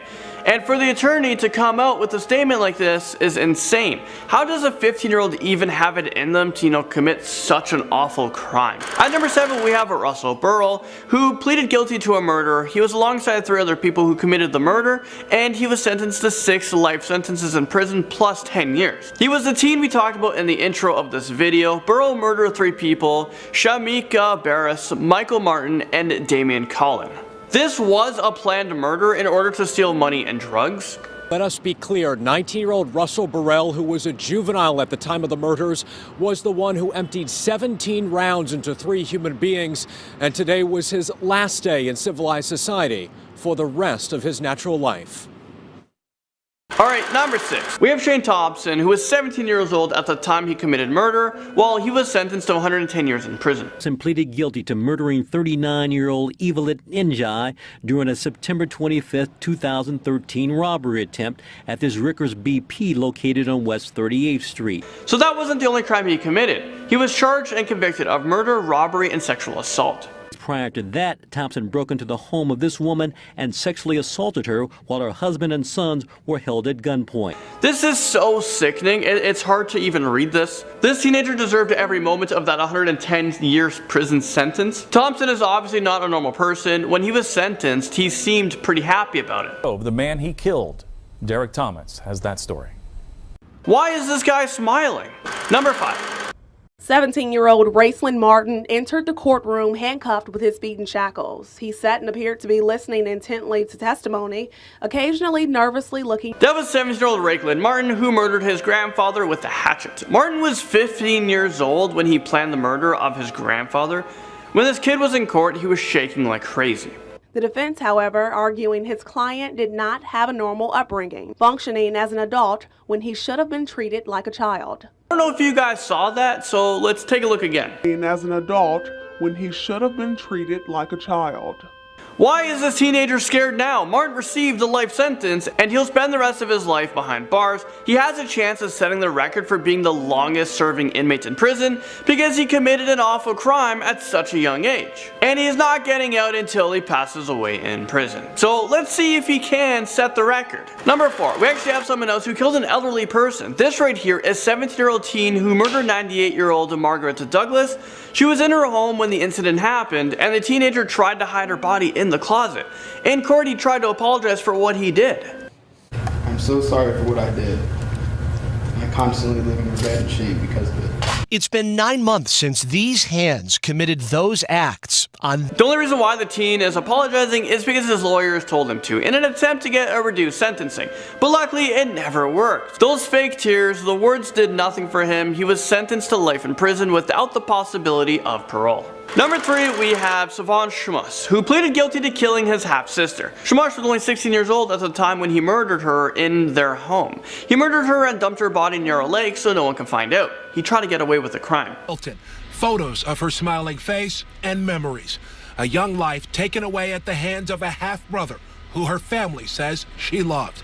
He was convicted and sentenced up to 100 years in prison, so because he took a plea deal, he does have a chance of being released from prison when he's 116 years old. This teen has no sympathy whatsoever, so you know what, why should we? If you can live to 116, then we'll let you out. No problems there. In court, he was asked if he has anything to say, and he just said no. Number 2. Sharing their thoughts with the teenager who admitted to it all, Aiden Von Grabo. How do you wish to plead to count 2? Guilty, Your Honor. Von Grabo taking a guilty plea for first-degree murder and a long list of other crimes, including attempting to murder Michaela's younger sister. Why is this teen so evil? This took place in northern Colorado, and the teen was given life in prison. The person he murdered was Michaela Grote, who was just 20 years old. And apparently she wasn't the only one on his death list that he created. I mean, what the heck is that? He had intentions of killing many more people. He was only 16 years old when he was charged with first-degree murder, 3 counts of attempted first-degree murder, attempted first-degree arson, extortion, 2 counts of felony menacing, 3 counts of stalking, third-degree assault of an at-risk person, criminal mischief, and telephone harassment. I mean, that is a mouthful to go through. It's just unbelievable that one person, and I should say not just one person, one teenager was capable of doing. Finally, number 1. Buffalo teen who killed a man and then set his house on fire to cover up the crime is heading... Next, we're talking about a 19-year-old kid who was spent 20 years to life in prison. He was convicted of murdering 52-year-old Brian Dombick. 19-year-old David Myers may very well spend the rest of his days in a prison cell. He spoke before his sentence, apologizing to his victim's family and his own. If I could go back and make up for what I did, I would. I'll give arm in the leg. This might be one teenager who actually felt sorry for what he has done and is willing to deal with the consequences. I agree. I do deserve to be incarcerated. I committed a crime, that's all. So don't get me wrong, I still don't feel bad for him. And is this scary moment?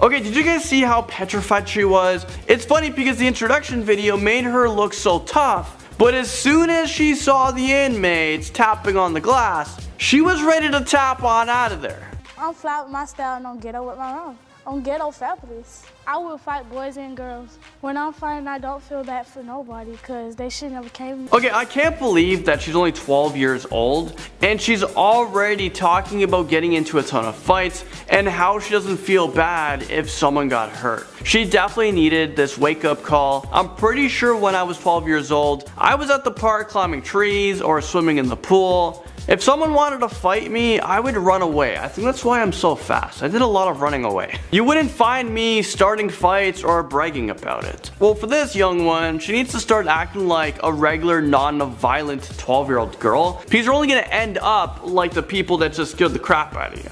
So hurry up, tap on out of there, and change your life around. Next up on this list, at number 9, we have a teenager who spat on an inmate. I'm pretty sure this is common knowledge, but you should never spit on an inmate because you're asking for trouble. First of all, you don't know what they're in for. It could be for murder. And secondly, what if they spit on you too? You don't know what kind of bacteria is in their saliva.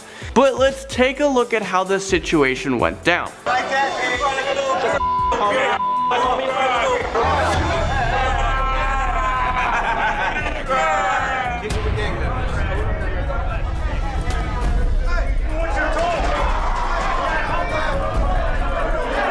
I am almost 100% confident that this teenager is probably gonna see what the inside of a prison cell looks like. He just looks like he doesn't care about authority at all, and if he does go to prison, he is seriously gonna get himself into a lot of trouble in there. The teenager who blames an inmate comes creeping into number 8. Have you guys ever heard the saying of snitches get stitches? Well, if this kid was actually in prison, he would definitely get some stitches. He would get shanked. Where'd you get him from? He told me hold him. Who told you? Who told you? Who? Him right there. Which one? I know you ain't talking. Let's show you ain't trying,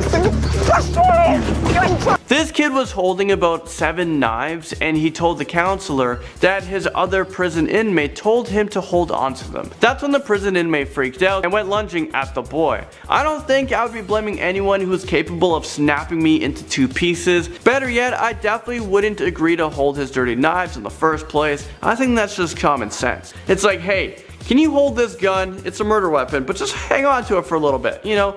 Get your fingerprint, And now at number 7, we have an inmate who refuses to leave the cell. 2, 3. Stand up. Stand up. You don't have a choice when you're in here.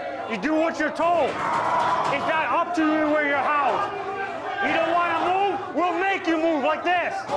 Correctional officers wanted to show these young gang members what it would be like if they were in prison and refused to listen to orders. I think it was staged, but what is up with the inmate in the next cell? Like seriously though, I think he took his acting skills so far because I'm genuinely terrified of him. They should have just been like, he's gonna be your cellmate if you ever get arrested and sent to jail. I think that's good enough for me to make me become a law-abiding citizen. Kid inmate yells at prison guard, and this comes into our list at number 6. Huh? Let it happen. You soft, boy. Scared. You soft. Get away from me. What you gonna do? You're already crying. Look at you. What you gonna do? What I tell you, I'm gonna laugh at you now. What you gonna do about it? Okay, honestly though, these kids are braver than I would ever be if I was put into a prison just for a day. I would have lost my mind after a minute. I see one inmate and I'm freaking out already. I would be paranoid. You'd probably see me crying my eyes out and begging to be released. I'll be good forever, I promise. I will never jaywalk again. Well, this psycho kid was laughing when the guards were yelling at him, and he actually yelled back. He did have some tears in his eyes, so I guess the program was working a little bit, but he was also very defiant, and I think he was on the verge of punching the officer out and getting himself, permanently into the program. He'll be on Beyond Straits as the prisoner next time. Inmate gets physical with a teen, and this brings us to number 5.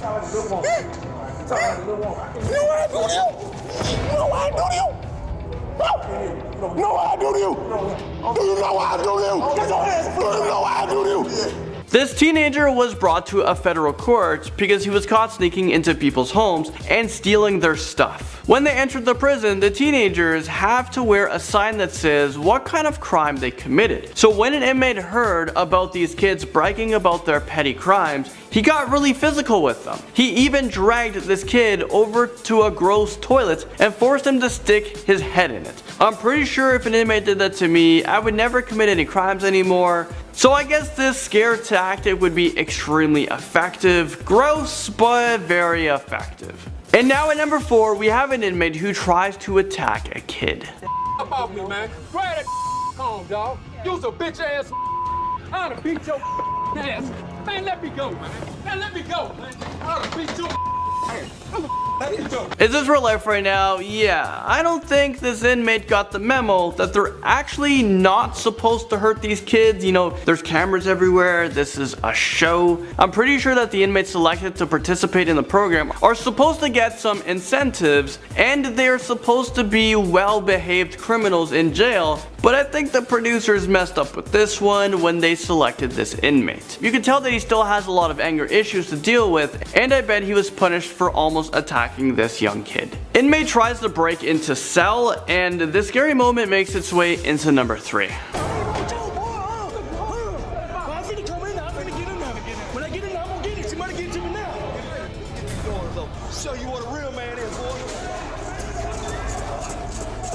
Is this real life right now? That huge inmate was slamming his head against a steel door. Does he think that he's some sort of ram? I mean, the human skull isn't developed to withstand that much force. I think he went a little bit too far, and he was probably sent to an infirmary for a cracked skull and for just being a big dum-dum. But honestly though, if I was that kid trapped in the cell, I would pee myself and crawl into a ball and hope for the best. Yeah, I guess I could say that I'm definitely not cut out for the prison life.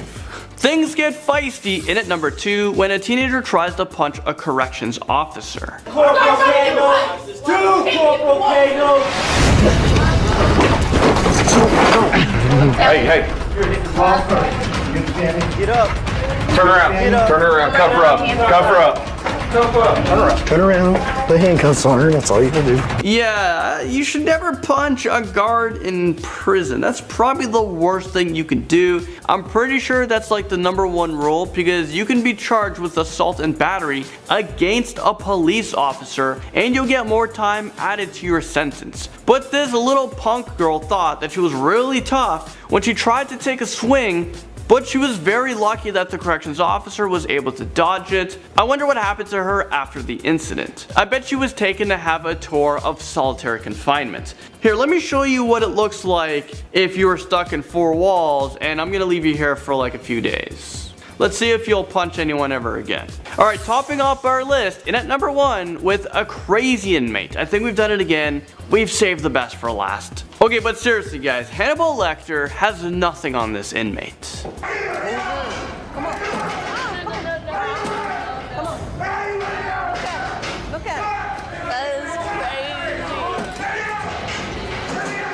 I'm gonna call him Crazy Willie because he is absolutely terrifying. If I saw him in real life, I'm pretty sure I'd be having nightmares for a solid week. I wonder what caused him to be so heavily restrained, but by the looks of it, he probably tried to pull a Mike Tyson and bite off someone's ear. Apparently that happens in prison a lot more than you guys think. And if this guy was my cellmate, I would just keep crying until they put me into solitary confinement, and I would just commit so many crimes while I was in there so I can never return back to this guy's cellmate ever again. Let's start off this video in at number 10. First up we have 13-year-old Willie who thinks he's a tough guy. You're gonna get on my face. I will stay in your face all day long. Do you understand me? So that was tough guy 13-year-old Willie who thinks his behavior is normal. He would often get suspended from school because of his anger issues. When I get angry, I usually get mad, blow up, and try to fight everyone. He would often fight with his young brother Cal. Willie would choke his brother during these fights, and also he's now starting to fight his mom. I was trying to calm him down, and he slammed me on the ground. He was punching me and kicking me. That is a very serious crime. So before it's too late for this kid, his mother contacted Beyond Scared Straight. I think, this program will work for you. You can change. so you can really see what jail is really gonna be like. So while on the program, Willie wasn't taking it seriously. He was all smiles when the police officers was talking to him, so the police officers got into the kid's face and broke him down into tears. I don't care. Big man. Put your hands down before I take you down. I'm not playing with you. Your mama. Go for it. Go for it. She's the only Why one you that got really them tears cares running about down you. your eyes? Go for it. Let's just hope that something got through to this kid. If not, yeah, this TV show is gonna become a reality. Number 9. Watch your mouth.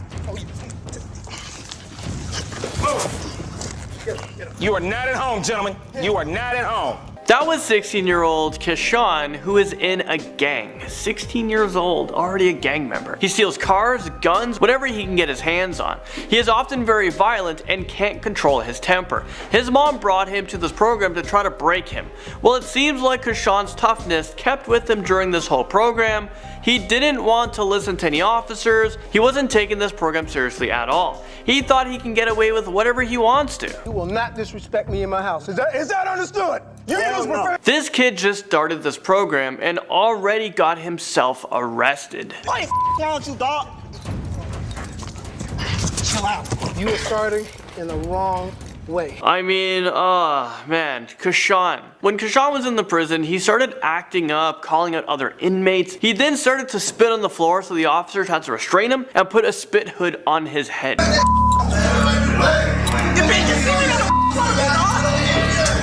It's a spit hood. Spit hood. Sit back. Moving into number 8.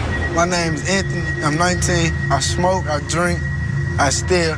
I done it all out here, man. This kid thinks he's a tough guy and doesn't think there will be consequences to his actions in life. Well, 10th grader Anthony is about to get a wake-up call. Ring ring, who's that? Yeah, it's life. Anthony throughout the show was saying that he wasn't going to prison because he will never get caught. So he wants to continue his gang life and committing these horrible crimes. On Beyond Scared Straight, there was a scene during this episode where Anthony was locked up in a cell next to a murderer who was serving a 240-year sentence. That man was actually just 23 years old. His name was Chemo. The officer said, "Do you think this guy cares about you? People will just attack you in prison for no reason at all." Anthony was one of the toughest guys the show ever had because it took a while to break this kid. But in the end, Anthony realized that prison wasn't for him, so he actually has a new positive outlook on life, and he's planning on getting his GED and turn his life around. Number 7. I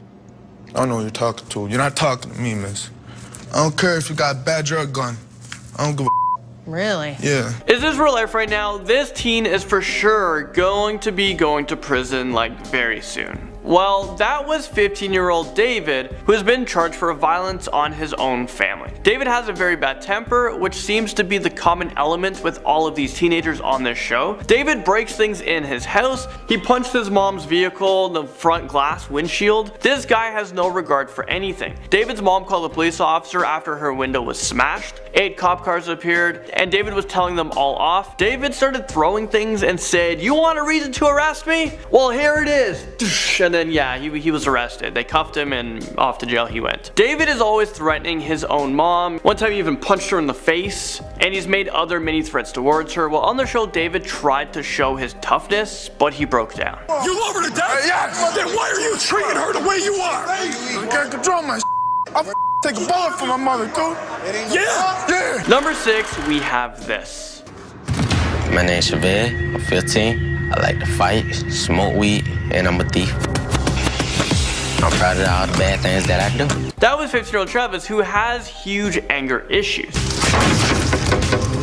Oftentimes, Travis just looks for people to fight. He really enjoys beating up people because he believes that everyone deserves it, and he becomes proud of beating them up. Well, sorry to say, but in prison, he is going to be the one that's getting beaten up. Travis has a great chance of the show Beyond Scared Straight becoming a reality. He has been suspended more than 60 or 70 times. He has already been charged with breaking into someone's house. He just went inside their home and started stealing whatever he wanted, and he put all of the electronics and stolen goods into his backpack, and he was caught. He was sent to jail for a week or two. And you would think that serving some time would, change a person, but for this kid, it didn't. Alright, let's take a look at another kid who thinks that they're tough in at number 5. This person needs a reality check. And let's just say he might have gotten one. This next teenager is 17-year-old Bryn Lee, who was sent to the rehabilitation show Beyond Scared Straight because of his violence. Bryn Lee would often hit his mother. During the beginning of the show, the kid was acting all tough and was saying that he's not afraid of anybody. Be my straight up, and I'm a maker. What you looking at? Do something. You ain't gonna do. Expect your mama? Yeah. Well, there was one woman on the show who was in jail. She seemed to get through to this kid. Times. Them boys would love to have your Maybe you can talk to these other kids like that, but I damn sure ain't scared of you. I don't want you to be scared of me, baby. I promise you I don't. I just want you to realize where your life is headed, honey. After this conversation, both of them actually hugged it out. After the show was complete, Bryn Lee changed his ways and realized the path he was on, and he apologized to his mom.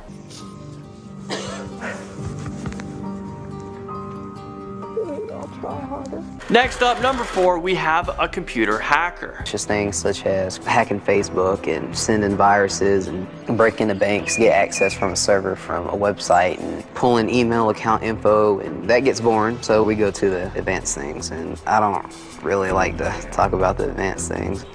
So that was 13-year-old Christopher, who is very intelligent, but he uses his smart for really dumb things. So does that even make him smart? He seems to be a smart dum-dum. This kid thinks he's a tough guy, but when faced with reality, he shows to be not so tough. You do with the computer? I don't know. You don't know? Nope. So you playing me for crazy now? Nope. You playing me for stupid now? So you did it, but you don't know what you did. So at the end of the show, Christopher said he didn't realize how bad of a crime he was committing, and he realized that he could be locked up for a very long time. Christopher now attends MIT for computer science, and he's using his skills for good things now. Now at number 3, we have this. Don't fight her. Don't fight her. Don't fight her. Don't fight her.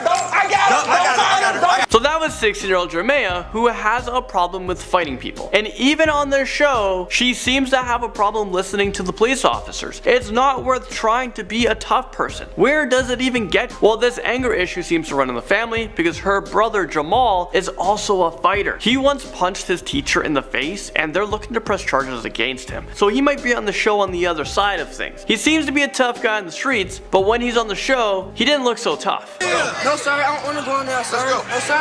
No, sir, I don't want to go in there. What you mean? Why not? Come on. No, sir, I don't want to go in there. I don't want to go in there.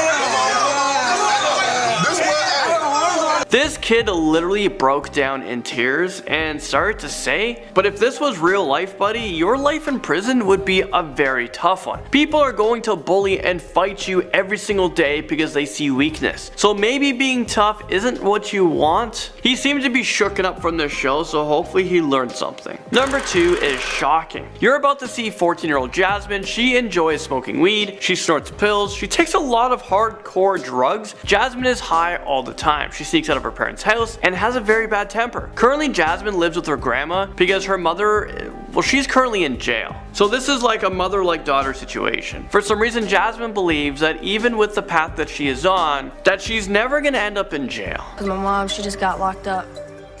Not going to jail. You know what? Your mother said that over and over again. And she's been in and out for the past 4 years. Well, during the show, something shocking happened. Jasmine's mother appeared on the show unexpected, and her mom had a chance to talk to her daughter. Stand up.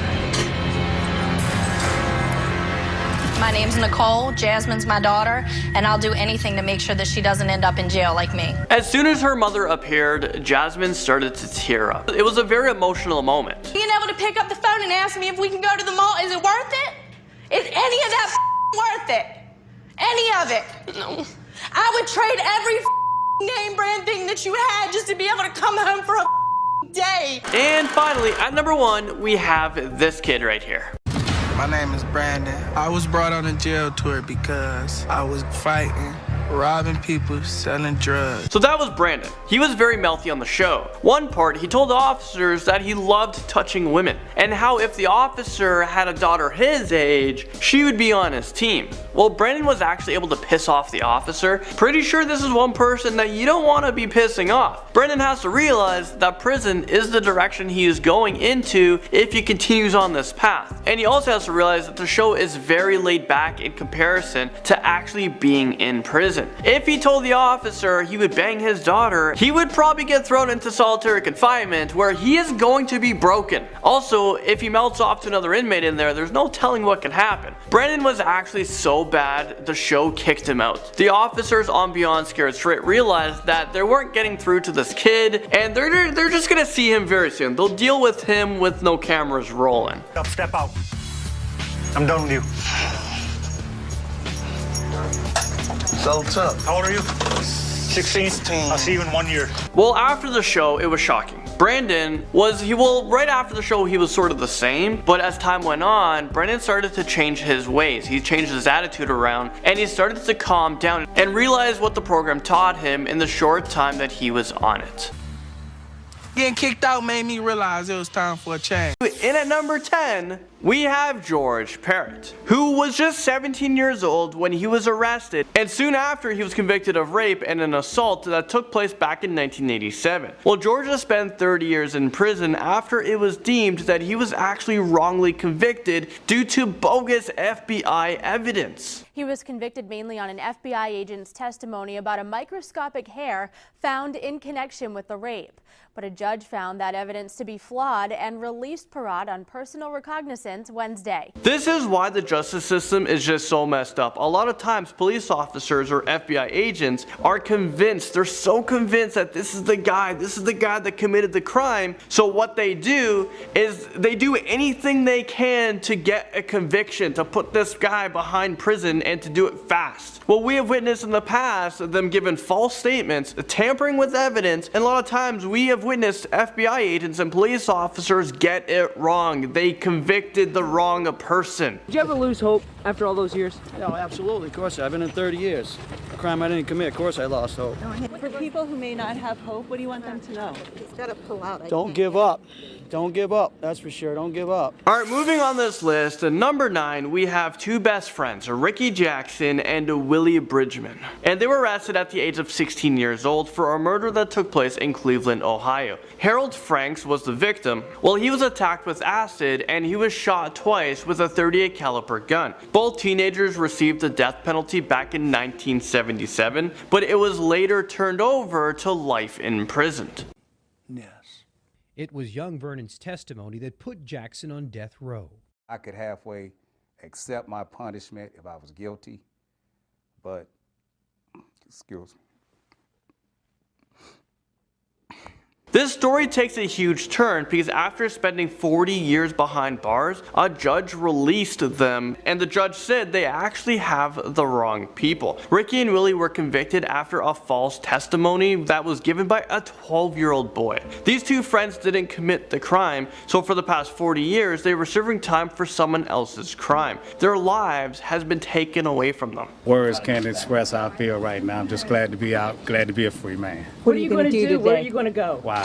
I mean, you know, you sit in prison for so long, you think about this day, but when it actually comes, you don't know what you just want to do something, you know? This guy missed out on school, getting his first job, finding a wife, having kids. Being a teenager, you get to experience a lot of things in life, and it is a very important and crucial time in someone's life. Number 8, we have Howard Christensen. He is a Chicago native who became the nation's longest serving prisoner before he finally completed his time. At the age of 17 years old, Howard committed murder and was given a life sentence without parole to 200 years in prison. But that was later overturned to a 64-year prison sentence, which is pretty much life in prison. Well, Howard actually outlived his prison sentence and was able to see the light of day. Well, just for a few years. Howard was 79 years old when he was finally released. Howard was only able to live 2 years as a free man before he passed away. Moving right along here, we have Bobby Bostic. and he comes onto our list at number 7. Bobby was just 16 years old when he was convicted of committing 17 crimes. Some of them include robbery and kidnapping. He fired a gun at 2 people. While he has been in prison for more than 20 years now, he is now in his 40s. Bobby on our list has one of the longest prison sentences. He was actually sentenced to 241 years. Many people believe that this was way too harsh for this crime. Murder was not committed, although there was near death. Back in 2010, the Supreme Court decided that their initial decision was unconstitutional and minors should have the opportunity to demonstrate maturity and rehabilitation. Even with that though, Bobby won't be eligible for parole until he's 112 years old. So if somehow he's able to outlive that, he has a chance of being a free man one day. Let's talk about a case I've paid close attention to. I've been very fascinated with it. Well, at number 6, let's talk about Brendan Dassey. Probably sounds familiar to you guys. I talk about him a whole lot. Well, he's a nephew of Stephen Avery, the guy from Making a Murder documentary. It's on Netflix. How you doing, buddy? Good. Then they sat down with Brendan. Brendan's lawyers say investigators took advantage of him. Then just 16 years old and with a low IQ, manipulating him into making a false confession. Brendan Dassey was just 16 years old when he was convicted of first-degree murder and second-degree sexual assault mutilation of a corpse. I believe Brendan Dassey is innocent and was framed. He was sentenced to life in prison with the earliest possibility of parole in 2048. So that's when Brendan Dassey turns 58 years old. Right now he's 28 years old. Stephen Avery, his uncle, is also still in prison and he has served 18 years for a crime he never committed. He was released, but then he was sentenced again for a new crime, and I don't believe he committed that either. I think he was framed by the same people who convicted him wrongly the first time. So in total, Stephen Avery has been in prison for 30 years, and you know what, I can't wait for season 2 of Making a Murderer to be released on Netflix because I need answers. And actually at number 5, let's talk about Stephen Avery a little bit more. He was also a teenager when he was first in prison. Stephen was 18 years old when he was convicted of sexual assault and attempted murder, and this was back in 1985. Like I said, after 18 years and after DNA testing became more available, it was proven that Stephen Avery was actually the wrong guy and evidence was tampered with by local police. He was serving a 30-year sentence. Back home, relatives waited patiently. After 18 years, the last few hours were the longest, until finally, the reunion. Too long though, too long. Oh God, I love you, baby. Stephen Avery was only free for a few years until he was convicted for a murder. This was back in 2007 and he was given a life imprisonment sentence. They keep on trying to do something with me. They're trying to find ends. They don't believe none of us. You know, whatever we say, they just don't. We're all liars. And next up, number 4, we have 65-year-old Wilbert Jones, who was just 19 years old when he was sentenced to prison. He served 46 years for a crime that he didn't even commit. His conviction was just recently overturned. Back in 1971, Jones was found guilty of kidnapping and sexually assaulting a nurse in Louisiana. Apparently, authorities withheld evidence that could have exonerated Jones decades ago. I think this man should have been rewarded millions of dollars, although money won't give his life back. The state of Louisiana took away this man's life. I would be super upset in this situation, but for some reason Jones, he's just thankful for being free. No, I forgave. You know what I'm saying? I forgive. Because the Lord God knows who's in my life. I don't have no bit in my life. I got to go the rest of my life. Number 3, we have James Robertson, who actually inspired a new documentary on Netflix called I Am a Killer. I'm currently watching it and it's really good. I don't know why I'm so interested in these topics, but they just fascinate me. And I swear, if I wasn't a YouTuber, I'd want to get into criminal psychology or work for Netflix and create these documentaries. James Robertson has had a whole life of crime. He was just 16 years old when he was sent to prison, but his crime started at a much younger age. He grew up with a family that are alcoholics and abusive. Robert is currently in prison for a crime he committed back in 1980, and it was for theft. He has been in prison for the past 37 years. For 20 of those years, James Robertson was left in solitary confinement because he was hard to deal with. So for 23 hours in the day, he's stuck in a very tiny dark room. He doesn't get much visitations, actually I don't think he's allowed them at all, barely no sunlight, and when he does get out of his cell for 1 hour a day, say he's in another small cage outside. So James couldn't take this anymore, so he decided to kill his new cellmate, who was a pedophile, because he wanted to be placed on death row. I mean, is this real life right now? While on death row, the rules are different. You actually get a bed to sleep on, you actually get more food to eat, you get medical care. Also, James didn't want to be in prison while he was older because he said, well, he's just going to become an easy target for people to beat up. So he just wants to leave the world. So crazy, because he was just trying to fight for the death penalty, but it took him a long time to actually get it, this is a very unusual request. Number 2, we have Joseph Ligon, who was just 15 years old when he was convicted of murdering 2 people back in 1953. Well, it's been 63 years since he was first sentenced to prison. Currently, Joseph is about 80 years old, and he has spent most of his life in a Philadelphia prison. He actually made it into the news a few years ago because he was given the chance of parole, but he turned it down. Joseph rejected this deal out of principle. He claims that he didn't kill anyone. It's really sad, and you know what? There are thousands of innocent people who were in prison serving time for crimes they didn't commit, and Joseph is probably one of them. Why would he choose to continue to fight for his innocence even when he could be released from prison? So now he is the longest serving juvenile lifer in the world that has been documented. And finally, we have made it to number 1. We have Paul Geidel Jr. And he is known to have served the longest prison sentence in the United States. Back in 1911, Paul was convicted of second-degree murder at the age of 17 years old. When Paul was released from prison, he was 86 years old, meaning he was in prison for 68 years. He was locked away in many different New York State prisons. Paul lived to see the day when he was actually released from prison. When Paul was paroled from prison, he didn't want to leave because that was the only life that he knew. He would probably go into shell shock because the world, it just changes so fast. He was in prison from 1911 to 1979. So let me tell you guys quickly what was invented during that time. So just to name a few, we had radio broadcasting, helicopters, microwaves, ovens, credit cards, widescreen cinemas, videotape recorders, video games, man went to space, computers were a new thing, and I mean all of those things. If you lived in prison, you probably never had any access to any of them. I don't even know if you get newspapers or if you read about it. A new computer, well, what is that? But if you get released into the new world, it can be very confusing. Starting off this list in our number 10 spot, we have Matthew Wayne. We have all had quite the year trying to adjust to the differences we are currently facing, but some people certainly have an easier time adjusting than others. Matthew Wayne is a small British YouTuber who posts videos of himself playing paintball, but he found himself in some hot water earlier this year. For some reason, Matthew decided it would be a good idea to film himself calling in a bomb threat to a hospital. Apparently, he was upset at some treatment he had received closer to the beginning of the global spread of the coronavirus and thought that it was an appropriate way to deal with his feelings about it. During the phone call, Matthew allegedly referred to himself as a YouTuber, made a ton of accusations towards the staff, and apparently also made a racist remark. I can totally understand being frustrated, but this really takes it to another level. Shockingly, Matthew was only sentenced to 12 weeks and a few small fines.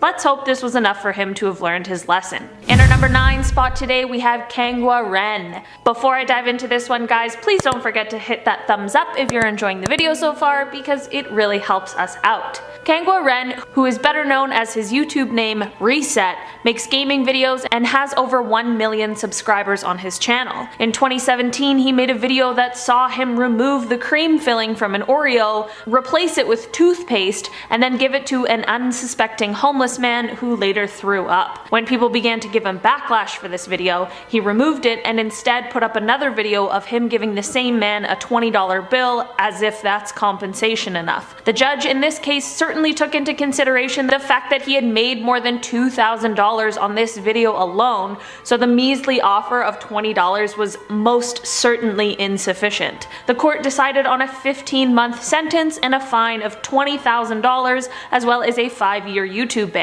It is unclear if Reset ended up actually heading off to serve his sentence or not, but his channel hasn't been posted on since August of this year. In our number 8 spot, we have Austin Jones. Austin Jones was a YouTube musician who started on the platform all the way back in 2007. Last year, Austin was sentenced to 10 years in prison for soliciting underage girls for photos and videos. The complaints started in 2015, and in 2017 he was arrested.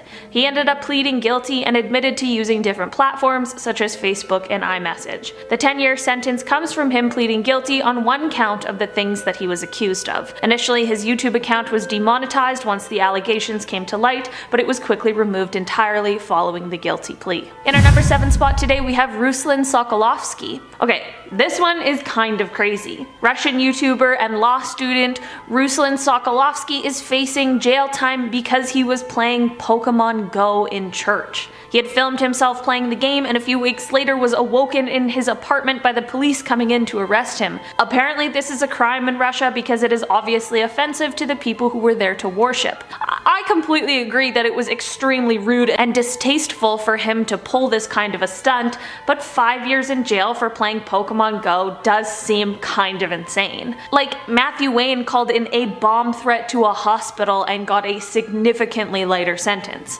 After Ruslan was arrested, he was on house arrest for a while and is banned from speaking to anyone other than his lawyer and the people who are investigating him. This arrest is seen as very controversial and has a lot of people discussing freedom of speech laws. While I'm not exactly sure if there has been an official sentencing or not, Ruslan is facing 5 years in prison for this offense. In our number 6 spot, we have Billy Altidore and Ivani Lewis. Billy Altidore and Ivani Lewis are the YouTube couple who run their channel called Beam Squad.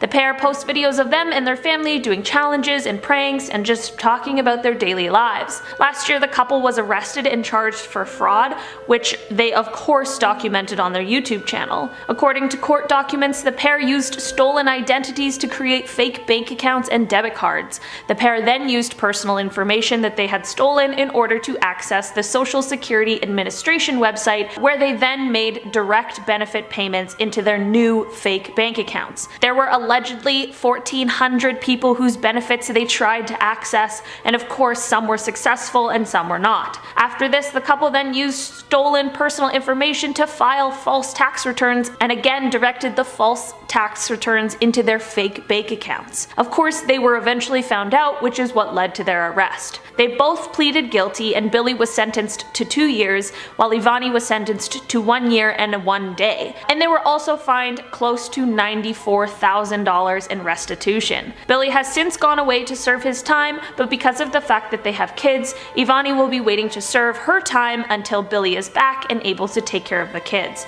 Their channel continues to grow and gain subscribers and sees around 12 uploads a month. In our number 5 spot today, we have Daniel Silva. Daniel is a YouTuber and tattoo artist who may be better known for his time on the tattoo competition show Ink Master. Daniel uploads videos of him tattooing and having conversations with celebrities, influencers, and athletes. Things took a really sad turn for Daniel earlier this year though. On May 10th, Daniel was speeding his 2020 McLaren 600 LT with his friend and famous YouTuber Corey LeBerry in the passenger seat when he accidentally lost control of the vehicle and ended up crashing into a stop sign and tree. This crash ended up taking the life of Corey. Daniel was then arrested and ended up pleading no contest in July. In August, he was sentenced to 364 days in jail as well as 5 years of probation, 250 hours of community service, and if he fails to comply with any of his probation terms, he'll be facing a 4-year prison sentence. Daniel has actually since been released from prison, but his YouTube and Instagram accounts both remain inactive. In our number 4 spot today, we have Ferdian Paleka. Earlier this year, the YouTuber was arrested after posting an extremely transphobic video. The video showed him handing fake aid packages to trans women that were actually filled with bricks and garbage and rotten vegetables.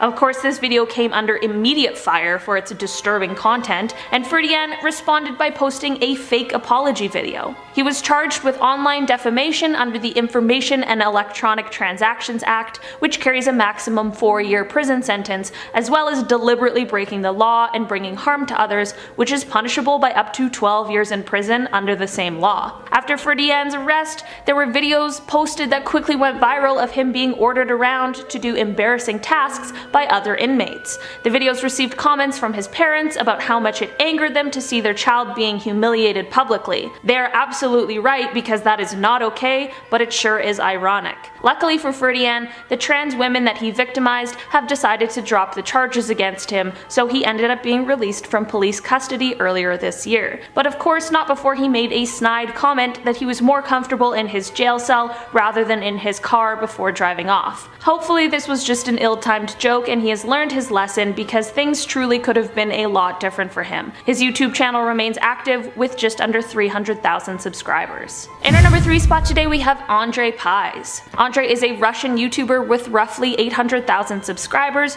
who posts videos of himself exploring abandoned sites and bunkers. He was arrested in August for allegedly obtaining and spreading state secrets. He has yet to face trial, but he is still in police custody and could potentially receive up to 8 years if he is found guilty. It is unclear if Andre plans to plead guilty or not to the charges against him. His lawyer has said that the charges are not linked to any of his social media posts, but some people speculate differently because of the fact that there is a suspicious anonymous comment on one of his Instagram posts. The post was from when Andre gained access to a functioning radar system that Russia uses for its nuclear strike early warning system, and the comment was promising him that big trouble was coming his way, which is super ominous. As of right now, his channel is still up, but it hasn't been posted on since an almost 3-hour live stream on August 2nd, where he apparently speaks about his legal issues, but unfortunately I can't speak Russian and the English captions aren't so great, so I have no idea what exactly he is saying. In our number 2 spot today we have Anthony Locke. Anthony Locke, who's better known as his YouTube name Gas Kings, was a YouTuber who posted car videos. He has almost 700,000 subscribers and his most viewed video has 7.7 million views. In 2018, Anthony went to trial over a scamming scheme. According to the court, Anthony and his partner Ray decided to set up a fake website in order to scam people out of their pensions. The website claimed that you could sign up and invest your pension funds, and that half would most definitely be returned back to you, but the other half would be invested into different eco-friendly firms, which ended up not being true at all. Instead, Anthony took the money from pensioners and spent it on expensive cars. If stealing people's money wasn't bad enough already, apparently some of the victims were already in financial turmoil, which certainly just makes the matters worse. Anthony stole close to £1 million and was charged with 23 counts of fraud and 3 counts of money laundering, which landed him a 5-year sentence. In our number 1 spot today we have German Abraham Loera Acosta. German was a small but mighty YouTuber. He would put out motivational messages for his subscribers to view and was known for his catchphrase, "I think the mind is the only thing that limits us." While this may be true and potentially some great advice, things really took a turn for this guy. In February of 2018, the 25-year-old YouTuber was part of a group in a scheme that devised a plan to kidnap a woman named Talia Dennis, who is a lawyer, and hold her hostage for ransom. The YouTuber rented a house where Talia was held captive and demanded 2 million pesos in Bitcoin in exchange for her safe return. Well, it didn't exactly work out as planned. The police rescued Talia 2 days after her kidnapping, and boy am I glad that she was uninjured, although I'm sure that would have been a super traumatic thing to have to live through. All of the men who were involved have been arrested, and just this year German received his sentence of 50 years in prison, as well as a fine of 500,000 pesos. I'm glad that the kidnapping and ransom of Talia was obviously taken very seriously. Starting off this list in our number 10 spot we have Mona Lisa Perez. Mona Lisa is a YouTuber who used to post makeup and fashion vlogs, but now makes videos more focused on her family and her children. On June 26th, 2017, Mona Lisa and her boyfriend Pedro Ruiz set out to make an extremely dangerous video. They decided that they would put a really thick encyclopedia on his chest, and Mona Lisa would shoot a gun at the book. They were expecting the book to be thick enough to stop the bullet, but unfortunately this was a grave miscalculation. The bullet ended up going straight through the book, and Pedro passed away shortly after. Mona Lisa was arrested immediately and talk began to swirl about who was to blame. In the end, it was decided that both of them played a role in this terrible day. Mona Lisa was sentenced on December 19th, 2017 to only 6 months in prison after she pleaded guilty to the charges. She has since served her time and will remain on probation for the next 10 years, as well as receiving a lifetime ban from owning a firearm. She continues to make YouTube videos now with 42,000 subscribers, but tends to get about 80% dislikes on her videos. In our number 9 spot today, we have Valdrox Studio. But before I dive into this one, please don't forget to like this video because it really helps us out. Valdrox was a YouTuber who was known for his animated characters. He was quickly controversial for his not safe for work content and the fact that he stole a lot of his content from other artists, as well as the fact that he was apparently pretending to be a teenage girl in the beginning while he was actually a man in his 20s. On April 11th, 2019, the man behind Valdrox, named David Alejandro Pascal Argueta, was arrested after the Guatemalan police raided his home. He was arrested for receiving and selling photos of girls. He would bait people into sending him photos using the guise of collaboration. In December of 2019, he faced trial for his atrocious crimes and received a sentence of 3 years and 5 months. Unfortunately, there is a law that gives people who have been sentenced to less than 5 years the option to pay a sum of money instead of actually serving time. It is pretty upsetting that money got him out of having to actually go to jail, but he has been banned from the internet, which is most certainly for the best. In our number 8 spot today, we have Jay Station. Jay is a Canadian YouTuber who is known for his fake prank videos. He's extremely controversial because of the type of content that he posts. He has been arrested quite a few times and has even deleted his channel in the past before starting a new one. Earlier this year, Jay decided to post a video where he claimed that his girlfriend had died. This was untrue and just an idea used to garner attention and gain sympathy subscribers. Later, the Toronto police showed up at Jay's house to arrest him after that same girlfriend had accused him of a with a weapon. Jay has since been released and has begun uploading on YouTube again with the same girlfriend. The pair has claimed to have reconciled their differences, and let's hope that this is the end of Jay Station controversies. In our number 7 spot, we have VJP Nair. VJ was a YouTuber who was arrested in September for posting videos that allegedly contained extremely derogatory remarks about women. Apparently, prior to his arrest, he was actually attacked by a group of women activists who took his phone and laptop to hand over to the police. His channel has since become private since the police need to review all of its content in order to conduct their investigation. There's a lot of bizarre stuff going on in this case, like his potentially false claims to be a film director as well as a teacher, and a potentially fake PhD that he claims he has in clinical psychology. He is still under investigation at the moment, but he is facing 5 years in prison if he is found guilty. In our number 6 spot today, we have Ahmad and Zainab Hassan. The Egyptian YouTube couple are known for their comedy videos and vlogs and quickly gained success. The pair recently welcomed their first child, who they quickly began adding to their videos. Once they began to include their daughter in the videos, people began to get upset over the fact that it really did seem like the baby didn't want to be involved. There was a video where the child was clearly unhappy being posed for it and was crying uncontrollably while the pair just laughed and didn't really do anything to comfort the obviously upset child. There was a video that ended up being the final straw for a lot of people when it showed Zainab with dark paint on her face, which is already upsetting and derogatory enough, but she then clearly terrifies the child, who's again crying with what she has just deemed as a prank. The pair has since been arrested and is being investigated for child endangerment, as well as violating Article 96 of Egyptian law, which protects children from threatening situations. They haven't been officially charged yet, but could be facing life sentences depending on what the official charges ended up being. In our number 5 spot today, we have Alex and Alan Stokes. The twin YouTubers are known for their prank videos, but last year a video they uploaded has caused quite a stir for the two. Last October, they uploaded a video that was supposed to be a bank robbery prank. They called an Uber and they got in wearing black outfits and ski masks and had large duffel bags and pretended like they had just robbed a bank. The Uber driver rightfully denied to take them anywhere, and a witness thought that the boys were carjacking the Uber driver, and they called the police.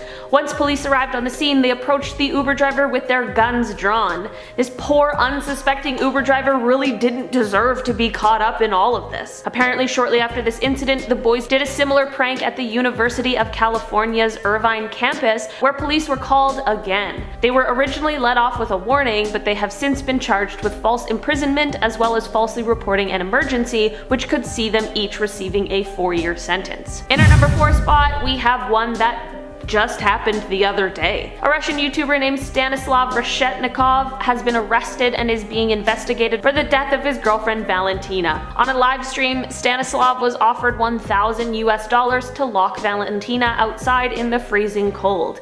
Unfortunately, he decided to do this and things really escalated. Valentina ended up passing away due to hypothermia after being left outside. Stanislav continued the live stream even after he had discovered what happened to her, and it saw him calling the paramedics, them showing up and pronouncing her dead, and then apparently continued on for another 2 hours after that. His YouTube account has of course been terminated for a multitude of reasons, and he remains in police custody as they finish conducting their investigation. In our number 3 spot, we have Pablo Benua and Ray Utami. These Indonesian YouTubers post interview videos with different celebrities on YouTube, but they have recently been arrested and sentenced for what one of their 2019 videos contained. In an interview with an actor, the pair asked about his ex-wife named Firuz. The actor then made derogatory comments about her and disclosed some extremely personal information, to which Pablo and Ray were laughing and acting disgusted. Of course, once Firuz saw this, she was rightfully upset and filed for defamation. Earlier this year, Firuz saw some justice carried out when her ex-husband was sentenced to 2 years and 4 months, Pablo was sentenced to 1 year and 8 months, and Ray was sentenced to 1 year and 4 months. This obviously came as a huge relief to Firuz, as she posted on Instagram after all 3 were sentenced about her gratitude for the decision. In our number 2 spot today, we have Ryan Stone. In 2014, the YouTuber Ryan Stone led police on an incredibly dangerous high-speed chase that lasted over an hour, traveled over 60 miles, and critically injured a state trooper. Ryan had stolen a vehicle from a gas station that had a 4-year-old boy in the back seat. He ended up also stealing 2 other vehicles and hit a state trooper going 90 miles per hour. It has been said that Ryan may have been under the influence of drugs and was struggling with addiction at the time, which may have possibly led to this erratic and dangerous behavior, but others suggest that some disrespectful remarks he has made about the situation have shown him as being unremorseful. Ryan was sentenced in 2015 to 160 years in prison, but will likely become eligible for probation in 75 years, which would make him 102 years old. In our number 1 spot today, we have LensCap Productions. LensCap Productions was a YouTuber who liked to review anime content. His real name is Trey Eric Sessler, and he quickly became one of the largest anime review channels, but things took an extremely dark turn in 2012. Trey made a plan to kill 70 people at his high school's pep rally. This plan fortunately didn't end up being completed, but Trey did end up killing his own family. He said that he did it so that they would be spared from knowing his ultimate plan that never ended up being carried out. It is an unbelievably tragic situation that ended up giving Trey a life sentence in prison. There were a lot of people who originally thought that maybe he might even receive the death penalty since he lives in Texas where it is legal, but that did not happen. Trey has asked for his parole opportunities to be taken away because he said he doesn't trust himself outside of prison. Okay, coming into number 10, we have Serena Vella, who is jailed for skipping school. 11th grader Serena loves Harry Potter, Katy Perry, and was sent to jail for cutting school. The Texan teen was struggling and she simply couldn't face it. Now, Serena is from a low-income home and her mother is unemployed. She received fines from her school for truancy totaling $2,700. Because she couldn't pay, she was sent to jail for 10 days. In jail, she was thoroughly searched and locked up amongst adults who committed serious crimes. Now, ironically, Serena had to miss 9 days of school while she was behind bars, which resulted in her being expelled,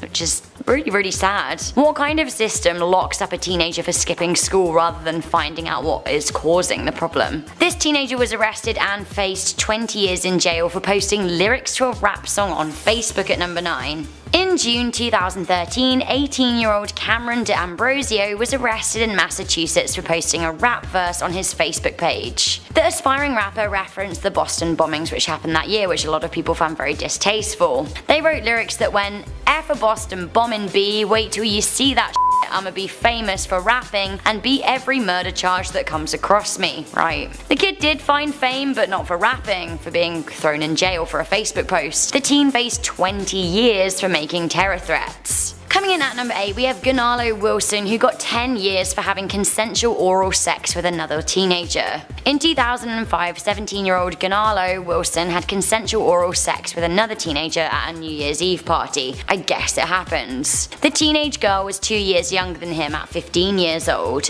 Despite the girl, whose name is protected, repeatedly telling the courts that the act was consensual, Wilson was sentenced to 10 years in jail, which is pretty insane. Legally, as the girl was 15, she couldn't consent. However, provisions could have been taken into account had they had full penetrative sex, but there's no such legislature for oral sex. Luckily for Wilson, he was released after serving 4 years, but honestly, this is insane. Coming in at number 7, we have 20 years for a Daytona teenager.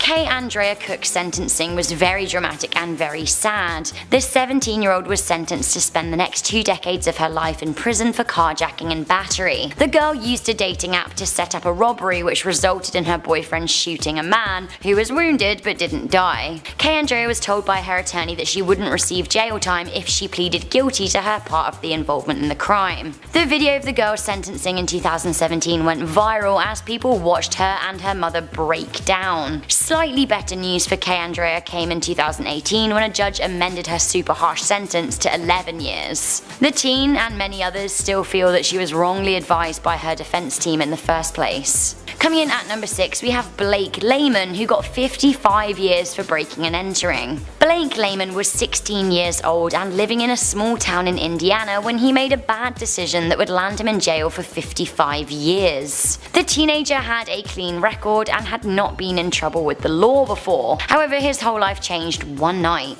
Lehman and a group of slightly older friends, including 21-year-old Danzel Washington, got high and decided on a whim to break into a home. They noticed that their neighbor Rodney Scott's grey truck was missing. They assumed he was out. Assuming the coast was clear, they broke into his house, and although they were unarmed and for all intent and purpose, actually it turned out very badly. It seems that Scott was not out, he was upstairs sleeping and he was awoken by the trespassers. In classic America style, he came downstairs with a shotgun and shot at Lehman and Washington. The older boy died from his injuries. Now, Indiana law protected the shooter, Rodney Scott, from culpability in the murder, and instead the teenage boy was charged with felony murder. All Lehman did was foolishly decide to break into a neighbor's home unarmed, but his friend ended up being killed by the neighbor. The blame then fell on Lehman, who was, if we remember, also shot. He was sentenced to 55 years in a prison cell. Coming in at number 5, we have the teen jailed for life for killing her child predator. Cyntoia Brown's case is still ongoing and has received a lot of media attention. In 2004, Cyntoia was served a life sentence aged just 16 for murdering a man in Nashville. Cyntoia killed a 43-year-old man who'd paid to have sex with her. The teenager's childhood was marked by abuse. She was raped and forced into prostitution. Last year, pop star Rihanna spoke up for Cyntoia on social media. She shared a text image saying, "Imagine at the age of 16 being sex trafficked by a pimp named Cutthroat. After days of being repeatedly drugged and raped by different men, you were purchased by a 43-year-old child predator who took you to his home to use you for sex.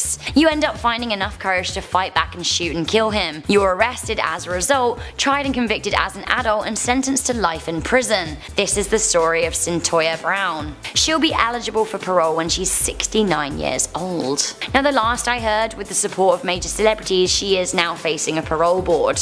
Coming into number 4, we have Kenneth Young, who was given 4 sentences for robbery. Kenneth Young received an insane amount of time behind bars for a series of armed robberies he committed in the year 2000. The then 15-year-old had been raised in a low-income neighborhood by a drug-addicted mother. He was told by a 24-year-old crack cocaine dealer, Jacques Batha, that his mother would be killed if he didn't assist him in the robberies. When captured for his involvement in a string of robberies, he was given a shocking and unprecedented 4 life sentences, despite nobody being seriously injured or killed from his actions. In 2011, he went before a judge for resentencing. Instead of releasing the young man who had already served 11 years, his sentence was changed down to 30 years, which I still think is extremely harsh. Coming into number 3, we have Bobby Bostick, who got 241 years for a string of robberies. Like many of the teenagers on this list, Bobby was born in a poor family. Growing up in Missouri, he started smoking and drinking age 10. 10. Age 11, he started stealing cars. In 1995, when he was 16, he robbed do-gooders at gunpoint for money at Christmas time. One of his victims was grazed by a bullet. Now, this obviously is an awful crime, but Bostick received an unprecedented 241 years in jail for his crimes that didn't actually kill anyone. You guessed it, he was denied a plea deal and was met with the full fury of Judge Baker, who said, "You made your choice and you're gonna die with your choice, because Bobby Bostick, you will die in the Department of Corrections." Harsh. 241 years for a teenager who is told that they're gonna die in jail. Honestly, it's insane. Bostick has given a number of interviews about what it was like growing up in prison. Now, the judge involved has even said that she regrets giving him the sentence, saying the amount of time is ridiculous. Coming into number 2, we have Travian Blount, who got 268 years. Blount was handed 6 life sentences for robbery in 2006. At the time, the 15-year-old held up a Norfolk house party with 2 18-year-olds.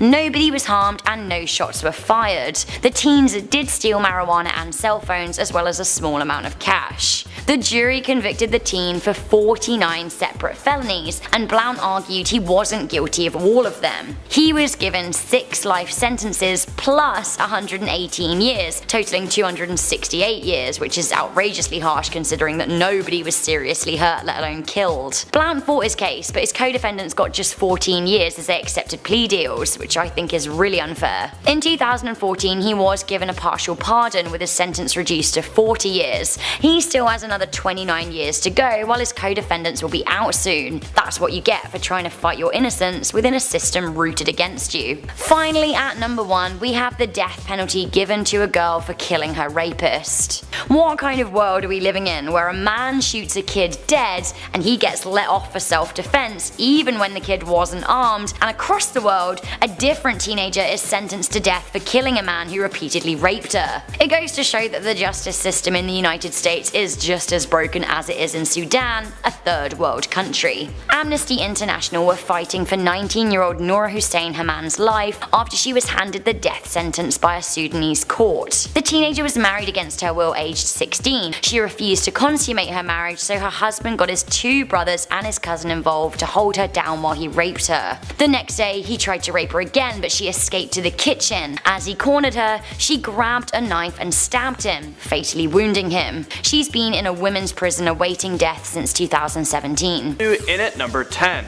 Let's talk about Daddy05, who thinks it's funny to prank their kids.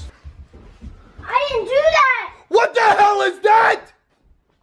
What the hell is that? What is this? Cody! You tell me! I didn't do that! You tell me what you did! I swear to God I didn't do that! Both of the parents were in on this prank, and they thought it would be funny to yell at their son, saying, "What the heck did you do? What did you do to the carpet?" The kid was totally distraught, he was freaking out. Well, there are many of these types of emotionally damaging videos on Daddy05's YouTube channel. Well, the couple was found guilty of 2 counts of child neglect. They appeared in court and entered an Alford plea, so they were given a sentence of 5 years of probation. This actually made headline news. Cry hysterically, and the videos racked up millions of views. But the youngest 2 are Heather Martin's stepchildren. Now their biological mom has come forward, releasing her own video with her lawyer, announcing that Michael and Heather Martin have lost custody and the children are now in her care. I feel really bad for these kids who were just taken advantage of in this situation. They're so young and they don't really know what's going on. Let's move on to number 9. We have Sam Pepper. Sam Pepper has had a very controversial YouTube career. Over the years, he has been accused of rape, sexual assault by multiple women. Sam Pepper is also a prankster who has been seen often in his YouTube videos harassing women on the streets, and most of his videos take place in Los Angeles. And he had a fake arm that looked like his hand was in his pocket, but then with his real hand, he would ask women's questions to distract them and then reach over and grab their butts. Is this real life right now? Why is this even a prank? I don't see where the prank is here. Sam Pepper wasn't the smartest because he filmed himself committing a crime and he uploaded it it onto YouTube for everyone to see. Back in 2014, an 18-year-old woman filed an incident report with the Los Angeles Police Department alleging that Sam Pepper raped her. Apparently the evidence wasn't compelling enough, so he wasn't arrested for that. Well, in 2016, Sam Pepper broke into an abandoned building and a police officer drove by and they noticed people inside of it. Sam Pepper took off, he tried to run away from the police, so the officer pulled beside Sam Pepper, and this is what happened. And this cop car just is screeching up behind us. He's got his gun out the window like this, literally like in a movie. He's got his gun out this window like this. He's driving with this hand, gun in this hand. Get the f on the floor! Get the f on the floor now! I really do feel bad for this next person at number 8, but I don't know if to feel bad or not. Well, we're talking about Mona Lisa Perez. And she's from Minnesota, who accidentally shot her 22-year-old boyfriend. I don't know if you remember this, it was all over the news. Her boyfriend is Pedro Reyes III, and on his YouTube video, which got shut down, but it's been re-uploaded by other channels, so you can see some of this video still. I'm not sure why it's still up on YouTube, but in the video you can see Mona Lisa holding a gun to her boyfriend while he was holding a book in front of him. They both believed that there's a possibility that the bullet may not go through the book. Well, let me show you guys the moments before the tragedy. Just want to see if a 50 caliber bullet can go through a book. I just want to see if a 50 caliber bullet can go through a book. I mean, isn't that common sense? Why wouldn't a bullet be able to go through a book? It's proven to go through people, through concrete. I'm very confused right now, and why did he want to see if the bullet would go through the book and stand behind the book? How about, let's see if the bullet goes through the book, but I don't want to be behind it. The ultimate test to see if this 50 caliber bullet will go through a book is, I'm just not going to just set it and just shoot it, no. I'm going to stand behind it. Is this real life right now? This is the stupidest, spelled with 4 frickin' O's. I don't know what this guy is thinking, but he knew it was stupid and he did it anyways. Trustworthy person that I trust in this world is my girlfriend, Mona Lisa. So if I'm gonna die, I'm pretty much ready to go to heaven right now. Mona Lisa pleaded guilty to second-degree manslaughter. She was sentenced to prison, and she was also banned from owning firearms for life or collecting payments for her story, meaning she's not allowed to receive any money. If some idiot decides to raise money for her, they feel bad for her. This is just a dumb situation that didn't need to result in death. Moving on to number 7, we have Trisha Paytas. I went to jail. And Mama's out now, Mama's okay, but I was in YouTube jail for a week. Okay, I'm just kidding. She actually wasn't in jail. It was a prank that she played. So actually in number 7, we have Amosi from Singapore, who is a teenage vlogger. Well, in one of his videos, he's talking about how Lee Kuan Yew was dead and he was actually happy about it. Well, who is Lee Kuan Yew? Well, he was the Prime Minister of Singapore. Because of what he was saying in the video, he was arrested and charged. His bail was set at $20,000, and if he's convicted, he could be facing 3 years in jail. This became controversial because people believe in freedom of speech. Not too long ago, NBA star Enes Kanter tweeted out negative things about the Turkish government, and now the Turkish government sent out an arrest warrant, so now he can't even go back to his own country. If he goes, he's gonna have to serve jail time. How much time? I don't know. And it's just because of something he tweeted out. So I guess freedom of speech is there, but you can't really say whatever you want, can you? So is there really freedom of speech these days? I don't know. I'll let you guys decide. Number 6, let's talk about Troll Station. There's 4 members of this channel who was involved in fake robberies, kidnappings, and this all took place in 2015. The channel had almost 1 million subscribers at the time, and they've even done bomb hoaxes as well, which is just so stupid. 20-year-old Enrit, 23-year-old Helder Gomes, 27-year-old Daniel Jarvis, and 29-year-old Ebenezer Menza all pleaded guilty to 2 counts of using threatening, abusive, and insulting words or behaviors with intent to cause fear or provoke unlawful violence. They didn't get much time. I'm pretty sure it was like a month. It was like 4 weeks or something like that. But hopefully with that jail time, it taught them a lesson. It seems like a ton of prank channels have dealt with the law and has been sent to jail. Well, it's time to do it for the Vine. Okay, that is something I haven't heard in such a long time. Well, at number 5, we have Cameron Dallas, who did it for the Vine. Okay, not really. I don't think he did it for the Vine, but he is a Viner. Boom.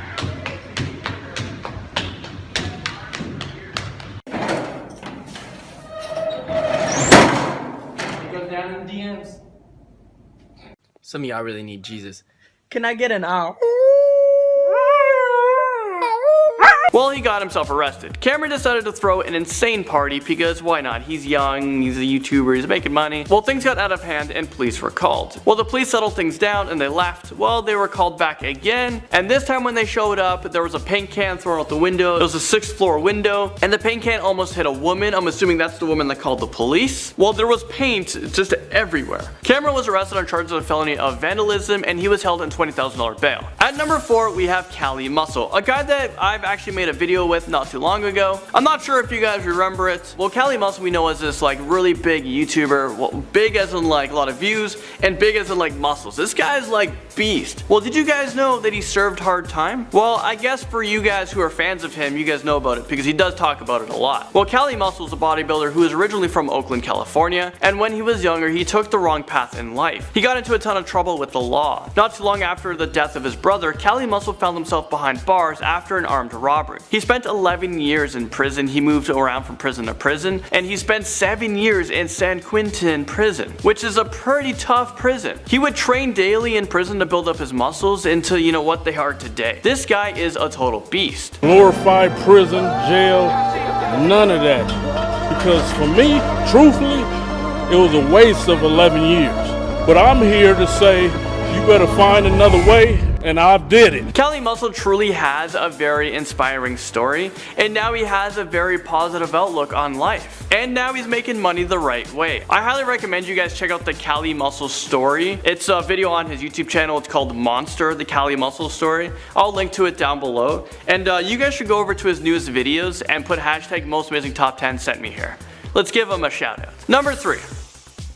For the first time ever, you're about to hear the 23-year-old confess to Texas Rangers how he killed his parents and older brother in cold blood. I just don't understand how people are capable of doing such a thing. Back in 2012, when Sessler was 23 years old, he murdered his parents and brother before attempting a mass shooting at Waller High School. This is the same high school he attended. This guy's YouTube channel is LensCap Productions. He posts anime, gaming reviews. There were some videos of his brother and his pets. As his YouTube videos went on, he started to introduce guns, first comedy skits and demonstrations. Sessler has confessed to everything, and when he was asked, why did he do it? Why did he kill his family? And he had an answer to that. He said he wanted to spare his family with what he was about to do, which was becoming a school mass shooting. Things are about to get even worse. Number 2, we have school shooter Pekka Erik Avianen. He went by the username on YouTube as Sturmgeist89 and Natural Selector 89. He actually uploaded videos onto his YouTube channel about school shootings and violent acts, including the Columbine High School massacre and the Tokyo subway attack, and even had videos of the bombing during the Iraq invasion. Back on November 7th, 2007, Pekka Avianen entered Jokela High School in Jokela, which is located in a town in Tuusula, Finland. The kid was just 18 years old when he entered the school, armed with a semi-automatic pistol. He killed 8 people, and there was another person who was wounded after they got shot in the toe. He then turned the gun on himself and tried to take his own life. Pekka survived his own gunshot. He was rushed to the hospital. Later that evening, he actually died in the hospital. This was the second school shooting in the history of Finland. The previous shooting was back in 1989. I'm not sure how you even top that one, but finally at number 1, we have the mass murderer, Elliot Rodger. Hi, Elliot Rodger here. Well, this is my last video. It all has to come to this. Tomorrow is the day of retribution.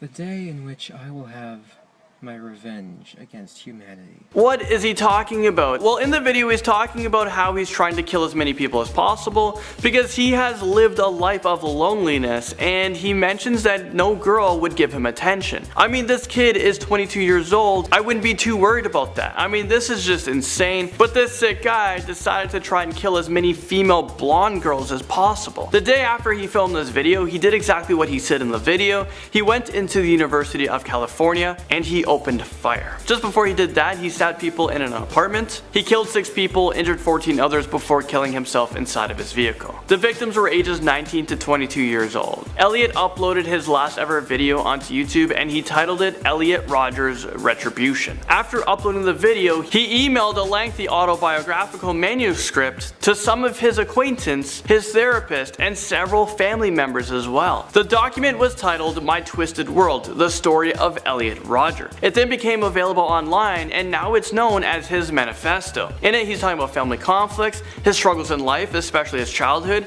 and as he grew older, he gained a hatred for women. He didn't like interracial couples. This guy was just sick, simply said. Starting off at number 10, we have Eddie Collins, and this is not to get confused with Eddie Collins, the American baseball player. We're talking about a man who's been locked up for the past 43 years. Eddie was serving time for first-degree murder. Throughout his prison stay, he said, and I quote, "It was a sad situation. It was something I regret and still regret." He was 21 years old, living in Arizona at the time he was locked up. He grew up in the bad part of the city where he was buying drugs with his 17-year-old brother. Well, one day when Eddie and his brother was buying drugs, they got into an altercation, and that's when Eddie pulled out a gun, and you guys know what happens next. Bam bam, life in jail. Moving into number 9, we're talking about Otis Johnson, who just served 44 years behind bars. Otis went to prison at the age of 25 years old for attempted murder of a police officer. Otis has been locked away since the 70s, and now he's just entered into the modern society of complex technology. It's gonna be a really tough time for him, but he did commit a horrible crime. Back in 1998 was when he lost touch with his family, so he doesn't know anything about them or where they are. He's just alone in the world. When he was released from prison, they gave him his ID back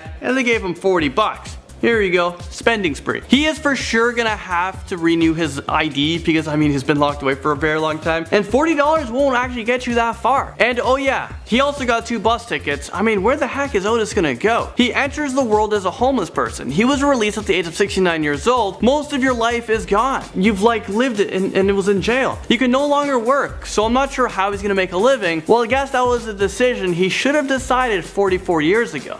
Number 8, we have John Franzese, who is a 100-year-old mobster who was just released from prison after serving 50 years behind bars. John was released on the 23rd of June of this year, so that was just like weeks ago. He was released from the Federal Medical Center. John was an underboss of the crime organization. John has boasted about killing at least 60 people in his lifetime of crime. It's actually so crazy to me that this guy was allowed to be released into the public. I know he's probably now a very, very harmless old man who can't really do anything, but he didn't give those 60 people a chance at life. I don't know, I'm just saying. Serving 60 years at number 7, we have Harvey Stewart. Harvey was released back in 2011 at the age of 83 years old. Harvey Stewart has a really long rap sheet, from a junkyard heist in Houston to murdering someone. During most of his prison stay, not many people visited him, and Stewart can't recall one person who visited him in the past decade or 2. He has been isolated from the world and doesn't know what's been going on. He doesn't know the Paul brothers are taking over YouTube. So coming out after 60 years must be a huge shock to him, especially this. Like, what is that? How do you explain that that was the most popular thing this year? When he was sentenced to prison, a Volkswagen Beetle cost just $1,700. Shoes were $10. John F. Kennedy was president. People went to space for the first time. The Beatles just released their first single in the UK. So much has changed over time. Number 6, we have a man who served 62 years behind bars. We're talking about Hugh Elderman. He was a bank robber who was obviously caught. His jail sentence started when he was 23 years old back in 1917. Hugh was the sole survivor of a 4-man gang. Just a few years after being sent to prison, he was able to escape, and he escaped again in 1924. In 1927, he was released to a mental hospital where he passed away at the age of 86 years old. Hugh lost his whole life just because he wanted some money. He didn't want to work for it. He was able to steal $6,000, which is like, what the heck? But back then, that's $6,000 back then. With inflation, the money now would be worth around $124,000. That's still not enough money to just lose your whole life, like to take chance of that. I don't know. Now, this person has lived a really sad story, and this person comes in at number 5. And I'm talking about Charles Edward Ford, who outlived a 64-year-long prison sentence. The sad part is, Charles was innocent. He has served one of the longest sentences as an innocent person. He was actually released from prison just last year. Charles was convicted of murder. Well, here's a little backstory. This took place in the early 50s, and Charles Charles is a black man who appeared in front of an all-white juror in a time where black people didn't have any rights. Charles was just 20 years old at the time, and his life just flashed before him. After 64 years, he was finally released in a nursing center where he's now 86 years old. I mean, this is a really sad situation. There's no way to give him his life back. Howard Christensen is next up on this list at number 4. Howard was sentenced to life without parole for the murder of a teacher in 1937. He was 16 years old at the time when he murdered a teacher. He committed this crime alongside a 17-year-old who was also caught for the crime. That person was also sentenced to life in prison, but they hung themselves back in 1943, just 6 years after being sentenced. About 30 years into the prison sentence, the sentence was changed from life without parole to 200 years in prison. But in 2001, after serving 64 years, he was released from prison, but just 2 years after that, he passed away. Number 3, Richard Honeck. At the age of 22 years old, Richard was sentenced to life in prison for murder of a former school friend. Life in prison sentence usually varies depending on where you live in the world. It can depend on what state you live in or what city you live in. I know this state has very different laws. Some places they even have a 3-strike law, meaning no matter what crime you commit, if it's 3 crimes, you're sentenced to life. So for Richard, he was paroled after serving 63 years and 1 month in jail. He was released at the age of 85 years old. He lived out another 12 years until he passed away at the age of 97 years old, and that was back in 1976. Now at number 2, we have Johnson Van Dyke Grigsby. Johnson was sentenced to prison back in 1908 for murder. Over the years, he was denied parole 33 times before he was finally released at the age of 89 years old because he was deemed not a threat to anyone anymore. He wasn't a threat to society, so let's just release him. He was released in 1974 after serving 66 years, but he actually quickly returned back to prison voluntarily after finding it too difficult to find a job. So he checked himself back into prison for 2 more years. So now at the age of 91 years old, he's finally out of prison for good. And then 10 years after that, at the age of 101 years old, he passed away. I mean, that's a really sad situation when you check yourself back into prison because you don't know any other life. Finally, at number 1, we have Paul Goodell Jr., who is known to have served the longest prison sentence in the United States, possibly the world. He was sentenced to 68 years in a variety of different New York State prisons, and he actually lived to see the day when he was released from prison. That is actually a very rare thing. At the end of his lengthy sentence, he was paroled at the age of 86 years old. Back in 1911, Paul was convicted of second-degree murder at the age of 17 years old. When Paul was paroled, he actually didn't want to leave prison because that was the only life that he knew. But at the end, he decided to leave. So when he left, there was a lot of reporters there, but he said he doesn't want any publicity. He doesn't want to be on the news. He doesn't even care if people know who he is. Paul went on to live in a nursing home before dying at the age of 93 years old, which is about 7 years after being released from prison. This guy only spent about 24 years of his entire life as a free man.